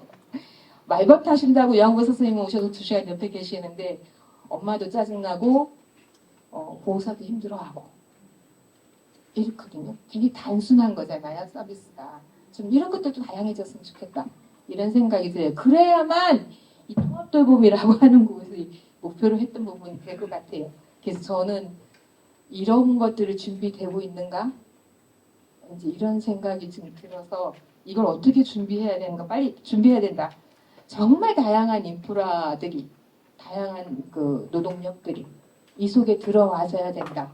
그렇게 설계돼야 되고 그게 그리고 지금까지처럼 이렇게 지역사회의 봉사 뭐 이런 것들로 조직돼야 되는 것들은 아니다. 정말 책임감 있게 진행되려고 하면 직업인으로서 이것들을 하는 분들이 들어와서 그죠? 네. 아까 노동자 얘기하셨는데 노동자 쌤 얘기했는데 정말 그런 분들이 책임 있게 해내야만 지역 속에서 이게 이루어질 거다라고 하는 것 속에서 또 그것만큼 또 이제 그렇게 하려면 또 사회적 부담도 고민되죠. 아 그럼 그 돈 다 어떻게 해? 이제 이런 생각 드시잖아요. 근데 그런 부분에 대한 좀 더 혁신적인 생각들, 과감한 생각들 속에서 준비하지 않으면 안 될 거다라는 생각이 들어서 우리 모두가 좀 이런 것들을 준비했으면 좋겠다. 그리고 우리도 좀 정말 그 내가 아는 곳에서 아니면 활동하는 곳에서 이런 부분 부담해야 된다라는 것들을 좀 많이 이야기되고 좀 인정하고 이랬으면 좋겠고 무엇보다도 인프라를 빨리 준비할 수 있었으면 좋겠는데 여전히 정말 시범삼만 맨날 듣는 것 같아요. 많은 다양한. 네, 그래서 너무 안타깝습니다. 그래서 구체적으로 법은 아직 시행령이 없다고 합니다. 네. 그렇듯이 시범사업은 하는데 안 하는 거잖아요. 그래서 이런 것들이 있었으면 좋겠다. 이런 생각입니다. 네. 네. 뭐 시범을 통해서 본사업으로 갈 수 있겠죠. 기대를 해보고 그러려고 지금 모여서 이야기 나누고 강연도 듣고 그렇게 합니다. 네, 시간이 많으면 같이 좀 하나씩 여쭤보고 저 중간에 좀 끼어들고 이러고 싶긴 한데 저희 시간이 얼마 안 남아서 이사장님께서 크게 세 파트로 얘기해 주시면서 제일 가까운 부분이 노동자와 관련해서 얘기하시면서 그림자 노동도 얘기하셨고 여러 가지 저평가되고 있는 부분이 사실은 세계적인 현상 역사에서 문화에 있어서 어렵다고 말씀을 하시긴 했는데 그래도 이 부분에 대해서 고민을 많이 하셨거든요. 그래서 그렇다 하더라도 이런 저평가 문제를 해결하기 위해서는 우리가 어떤 노력들이 조금만 있으면 좋겠다. 그런 얘기를 아까 중간 뒷부분에 있어서 말씀을 많이 못 하셨거든요. 말씀을 좀 전해드리도록 하겠습니다. 지금까지 지역사회 돌봄은 법적 근거가 없었습니다. 그러니까 이제 잡다하게 구성되는 시범사업만 있었는데 이번 2월 말에 법이 하도 길어가지고 외우기도 어려운데 의료, 요양 등 지역 돌봄의 통합 지원에 관한 법률 이런 게 생겼습니다. 약칭 정부에서는 돌봄 통합지원법이라고 불러달라고 하는데 약칭도 어려워서 저는 그냥 돌봄법 그렇게 부르는데 어쨌든 돌봄법이 생겼습니다.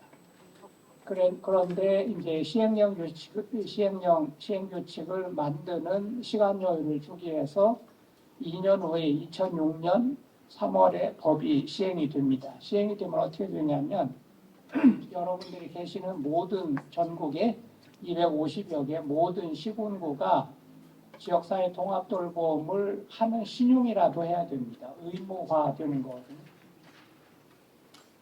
그래서 계획도 세워야 되고 그 다음에 전담 조직 그러니까 담당 국가 조직을 그 시군구청에 두어야지 되고 그리고 이제 이 케이스 매니지먼트 하는 조직이라든지 이런 거를 다 둬야 됩니다. 그리고 이제 아까 얘기한 그런 방식으로 그 법에는 그 태어나서부터 죽을 때까지 평생 동안에 그 돌봄을 다 해라 이런 규정이 있어요. 그리고 의료와 복지를 연결해서 통합적으로 제공해야 된다 그런 얘기도 있어요. 그 제가 그 아까 드린 그 얘기가 거의 다 들어있어요. 주거까지도. 그래서 지금 이제 간단히 여러분들한테 이제 오는 임팩트가 뭐냐면 돌봄의 판을 다시 깐다는 거예요. 쉽게 얘기하자면. 그러니까 지금까지는 노인 장기 요양보험의 판으로 이게 돌봄이 진행되었다면 앞으로는 아까 그 의사부터 의사학관도 등등이 있고 복지 쪽에 또 깔리는 말하자면 의료와 요양 등 통합돌봄을 통째로 판을 다시 깐다 이런 거예요. 그러니까 이 말하자면 돌봄판이 재구성이 되는 거예요. 그런데 그러니까 여러분들이 이 판에 적극적으로 이제 노력을 해서 그 요양보호사는 그러면 세 판에서 요양보호사는 어떤 역할을 해야 되는지, 세 판에서 활동제왕사는 어떤 역할을 해야 되는지, 이거를 다시 구성하는 작업을 여러분들이 적극적으로 참여하셔야 된다는 것입니다. 그러니까 지난 10년 전에 이제 이 노무현 정부에서 만들어서 이명박 정부 첫 해 노인 장기요양보험을 실시를 했잖아요. 지금 앞으로 이제 2년 후에 2006년에 여러분들의 시장 군수를 다시 뽑아요. 지방선거를 하는 해거든요. 그리고 그 다음 해에 27년 2월에 대통령 선거를 하게 돼요. 그러니까 다음 선거 때는 이 지역사회 돌봄이 공약이 폭발적으로 증가할 거예요. 왜냐하면 3월에 이거를 의무화를 하고 6월에 시장군수 시도지사를 뽑고 그러면은 당연히 돌봄 공약이 대폭 늘어나겠죠. 그 다음에 그거 모아서 대선 공약을 또 낼 거 아닙니까? 그러니까 대선 공약이 또 나올 거예요. 그럴 적에 이제 여러분들도 여러분들의 노동 조건과 여러 가지 상황을 개선하기 위한 적극적인 대안이 이제 들어간다는 거고, 지금부터 2년 동안에 여러분들이 어떻게 노력을 해서 이 돌봄의 판을 까느냐에 따라서 앞으로 또 10년, 20년, 30년 동안에 우리나라 돌봄의 이 틀이 짜여진다. 그냥 한 번 틀을 짜면 여간에서는 이게 제도가 안 바뀌거든. 그렇잖아요? 의료보험 한 거 지금 40년 동안 거의 그 판이 그대로 가는 이 식으로 하니까 지금 여러분들이 지금까지는 여러 가지 얘기를 하면서 초계산도 해야 되고 노동시간 조정해야 되고 등등등 얘기를 했는데 별로 들 것 같지 않은 전망이었는데 나는 지금 이 새 법을 구체화하는 이 단계야말로 절호의 찬스다 라는 거죠. 그러니까 여러분들이 정신을 좀 차리고 2년 동안에 이제 노력을 집중해야 된다고 하는 말씀을 보충적으로 드리겠습니다. 네, 감사합니다. 사실은 이 법이 만들어지고 난 다음에 사회복지 관련 학회에서는 뜨거운 주제로 지금 다뤄지고 있긴 해요. 근데 이제 오늘 사실 이 주제만 가지고 했어도 참 좋았을 것 같긴 한데 우리가 앞으로 어떻게 해야 될지에 대한 짤막한 계획도 말씀해 주셨고, 아까 말씀하시면서 돌봄 노동 시장의 민주화 또는 공급자의 공공성의 확대 이런 것들도 담아내는 좋은데 지금과 같은 시장 구조에서 사실은 제도를 바꾼다는 게 틀을 바꾼다는 게 쉬운 일이 아니거든요. 그 틀을 바꾸려면 그만큼 갈급해야 되는데 우리가 그만큼 갈급하게 되고 힘이 모여지는가 이런 것들을 한번 이제 점검해보는 그런 시간도 좀 가졌으면 좋겠고요. 혹시 아까 의원님 하신 말씀 추가로 있으신가요? 아까 좀 남겨주신다 했는데 아니면 오늘 참석하신 분들 질문을 혹시 저는 한마디. 말씀하시고 네 혹시 현장에서 질문 있으시면 정리해 주시면 좋겠습니다. 네 부탁드리겠습니다. 아니 이 사장님이 전 보고 이제 정신 차려서 이거 판을 다제로 깔으라 하는데 제가 사실은 콘서트 준비하면서 그 법을 봤는데요. 정말 정신 차려야 되는 게 거기 돌봄 노동자에 대한 부분들 없습니다. 정말이에요. 법은 서비스를 어떻게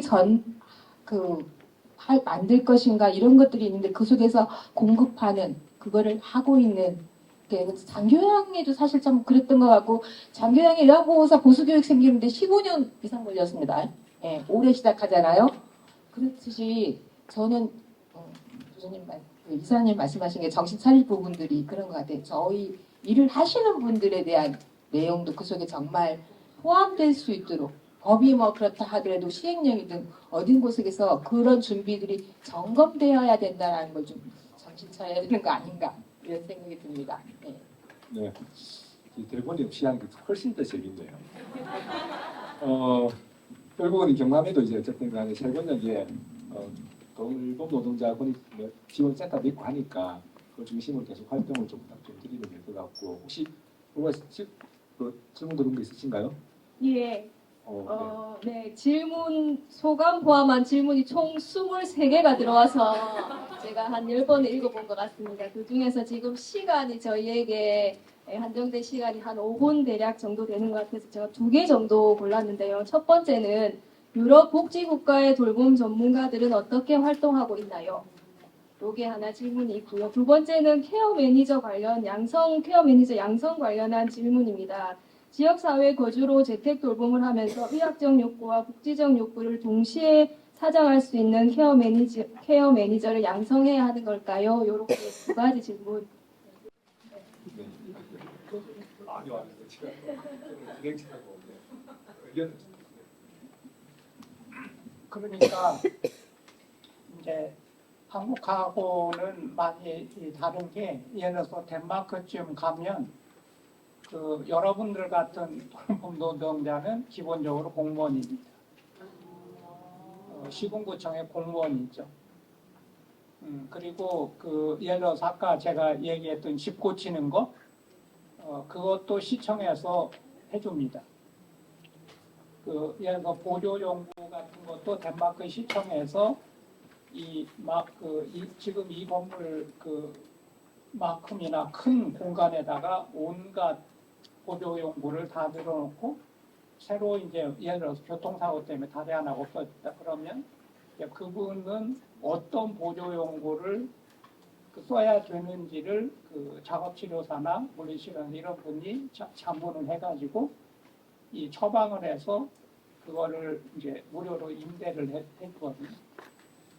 그런 식으로 이제 이 상황에 따라서 집도 고쳐주고 뭐도 해주고 보조용고도 주고 당신은 이제 그래서 누구누구가 찾아가서 어떤 프로그램을 해야지 되는데 이제 그거를 하는 사람들은 다 공무원이다 이런 거죠.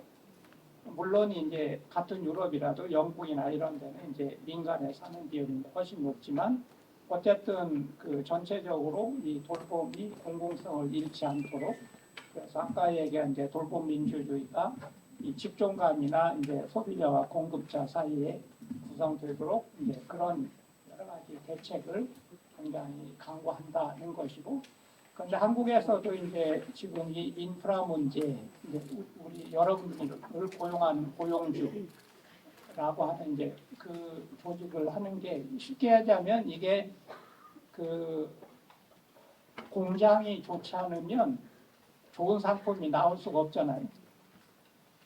그러니까 공장부터 그 이제 좋은 공장을 줘야 뭐 상품이 쓸만한 상품이 나오고 공장이 괜찮아야 노동자들도 좀 편하게 산다 이제 이런 거죠. 그러니까 이게 공장이 안 좋고 이게 고용주가 안 좋으면 그 다음에는 노동자들이나 그 상품 소비하는 사람들은 뭔가 찜찜하고 대우를 잘 못 받게 되고 이런 구조가 있다는 거예요. 그러니까 이거를 이제 이거를 고치기가 쉽지 않은데 그러면 앞으로 이제 2년 또 그 2년 후에도 이 새로운 돌봄판이 성장하는 과정에서 좋은 인프라가 깔리게 하는 노력을 해야 이게 자동적으로 이제 여러분들 노동 조건도 좋은 방식으로 이제 개선이 될 수 있다. 근데 그 일을 해보면요, 제가 여러분들보다는 좀 오래 일을 했잖아요. 해보면 이게 일이라는 건 계기가 있어. 그 할 때 고쳐지는 거지 억지로 고쳐지는 게 별로 아니에요. 그런데 내가 볼 때는 지금 이 돌봄 새 법을 어떤 식으로 형성하느냐가 이게 굉장히 중요한 계기예요. 그래서 이 부분에 대해서 여러분들이 이제 논의를 좀 많이 하시기를 바랍니다. 네, 아주 중요한 말씀하셨거든요. 이제 제가 소속된 단체가 한국사회복지사 협조 쪽인데요. 사회복지협회는 정치 세력화를 계속 한 6, 7년 정도 계속 추진하고 있었어요. 그래서 결집력도 많고 많은 것들을 지금 얻어내고 있고 성취하고 있는데 그 부분을 같이 말씀을 해주셨다고 생각됩니다. 이제 정치적인 타임 스케줄이 있으니까 그것들을 어떻게 풀어낼 수 있을까 시기가 있다는 말씀을 주신 걸로 생각됩니다. 네, 혹시 꼭 오늘 교사님 왔는데 마지막으로 나는 이 얘기를 좀 하고 가고 싶다 그런 이야기 있으실까요? 안 하면 네.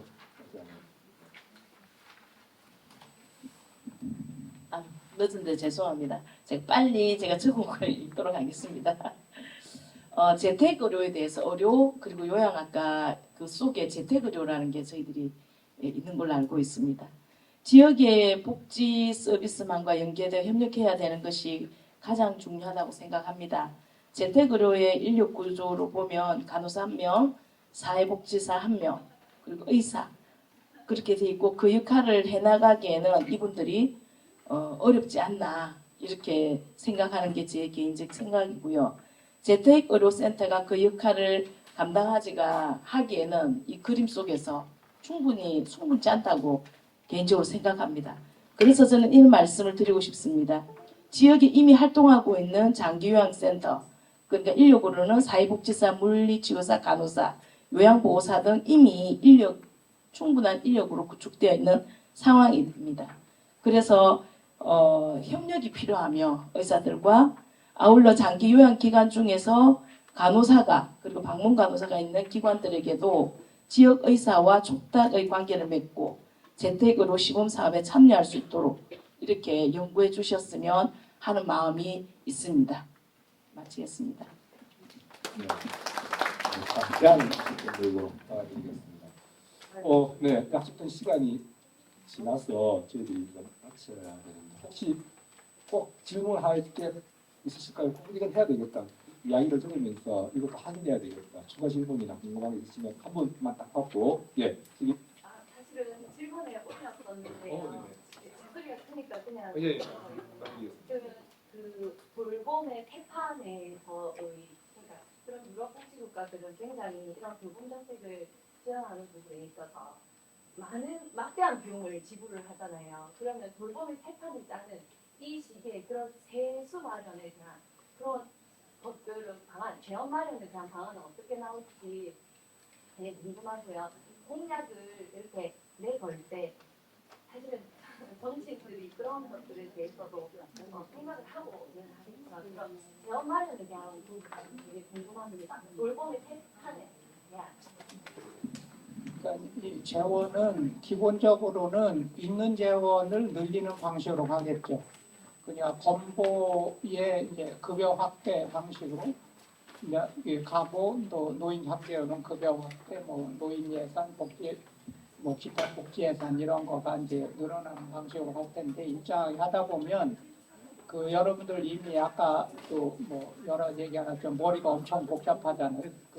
다 재원이 다르고 사업 단위가 다르고 담당 조직이 다르고 등등으로 복잡한데 그걸 이제 해처모여를 하는 단계가 갈 거거든요.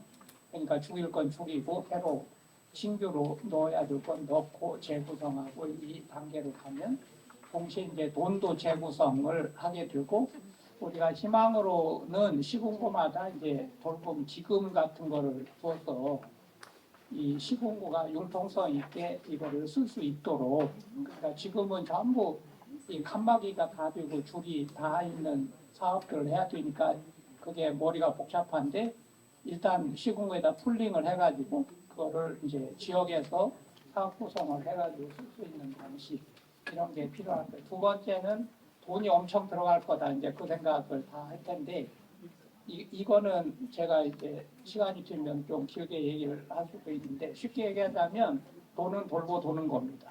장영자 씨가 얘기한 대로 돈은 도는 거거든요.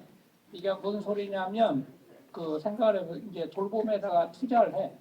그러면 여러분들이 월급을 받아. 그럼 여러분들은 그 월급을 씹어먹질 않아요. 돈을 씹어먹나? 그 돈을 쓰거든요. 그죠? 소비를 해. 그러니까 이 프로모션이 되는 거예요. 그리고 하는 동안에 여러분들이 끊임없이 이 세금을 내요. 이 부가가치세를 낼 거 아닙니까? 여러분들도 이 소득세 내야지. 그 다음에 여러분들이 속한 뭔가는 법인세 아니면 영업세를 내야지. 이런 식으로 돈이 돈다는 거예요. 그러니까 돈은 복지 투자를 한 돈은 없어지는 게 아니야. 그 돈은 이 반드시 그 쓴 돈은 세출을 한 돈은 세금과 보험료와 이걸로 세입이 된다는 거죠. 그러면은 그 복지를 한 돈은 쓰고 그 다음에 이게 그냥 단순히 도는 게 아니라 여기서부터 산업을 촉발을 해요. 그러면 보조용구도 생산해야지, 집도 지어야지, 뭐 이런 식으로 이제 이 파생이 된다는 거죠. 그러면 그거를 국산화를 해서 복지 산업을 국산화를 해서 한국에서의 경제 사이클이 돌아가면 이게 이 말하자면 여기 경제학 가신 분 앞에 죄송하지만 승수 효과가 커진다는 거예요. 이게 증폭이 된다는 거죠. 그러니까 이런 거예요. 이게 수십조가 들어갈 게 많은데 그 수십조라는 건 그냥 수십조가 아니고 여러분들이 초저녁에 이 고스톱판을 벌려가지고 판돈을 그 1,000원짜리 판을 돌렸어. 그런데 하룻밤을 자고 나면 이게 주고받고 하는 동안에 이게 판돈이 수천만 원짜리 도박판이 돼요. 돈이 도니까. 네. 이제 그런 식으로 이제 경제를 촉발하니까 돌봄은 경제를 촉발하고 고용을 늘리고 하는 경제 사이클이 돌아간다는 거죠. 이제 그거를 생각을 하면 이 돌봄이 그 소비적인 돈을 쓰는 것이 아니라 이제 한국 경제를 다른 차원에서 자극하는 방식이 될 수 있다. 그렇게 생각을 하시면 좋을 것 같습니다. 네, 이게 이제 어려운 부분이긴 한데 결국은 어떤 정책을 얘기하더라도 질문자의 말씀처럼 재원 확보가 가능해 현실성이 있는데 재원 확보가 어떻게 할 것인가 여기에 대한 여러 가지 이론과 학설과 주장들이 있어요.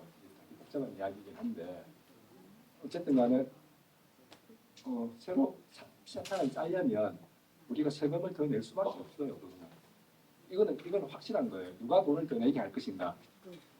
기업과 재벌과 부자들만 돈을 내게 할 것인가? 우리는 안 내. 이제 그 한쪽의 주장이 그런 거잖아. 어쨌든 누군가 돈을 내야 되는데 나는 내기는 싫고.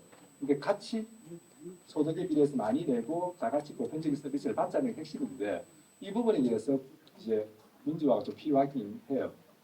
그런 부분은 다음 세션 때 조금 더 논의를 해보시면 구체적으로 이게 정말 이 부분 많을 것 같긴 해요. 그래서 근데 이제 마지막으로 사회자로서 이렇게 말씀드릴게요. 뭔가 제도를 하기 위해서 특별한 세금을 만드는 것은 성공하지 않습니다. 역사적으로. 그래서 뭐 사회복지세를 신설한다든지 이런 거는 저항이 클 수밖에 없거든요. 그렇게 되면 설계가 그렇게밖에 안 돼요. 그래서 그 부분은 한번 다음에 다시 논의할 기회가 있을 것 같고 마이크를 오늘 사회자에게 경품 추첨과 마무리 인사는 원지영 경상남도 동부권 돌봄노동자 지원센터 센터장님께서 해주시겠습니다.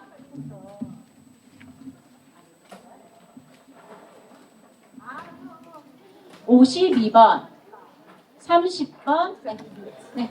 오늘 긴 시간 정말 고생 많이 하셨고요. 저희 너무나도 좋은 말씀 많이 해주신 저희 패널분들과 발제자분들께 큰 박수 부탁드리고, 네. 그리고 오늘 끝까지 같이 해주신 여러분들께 큰 박수 부탁드립니다. 감사합니다.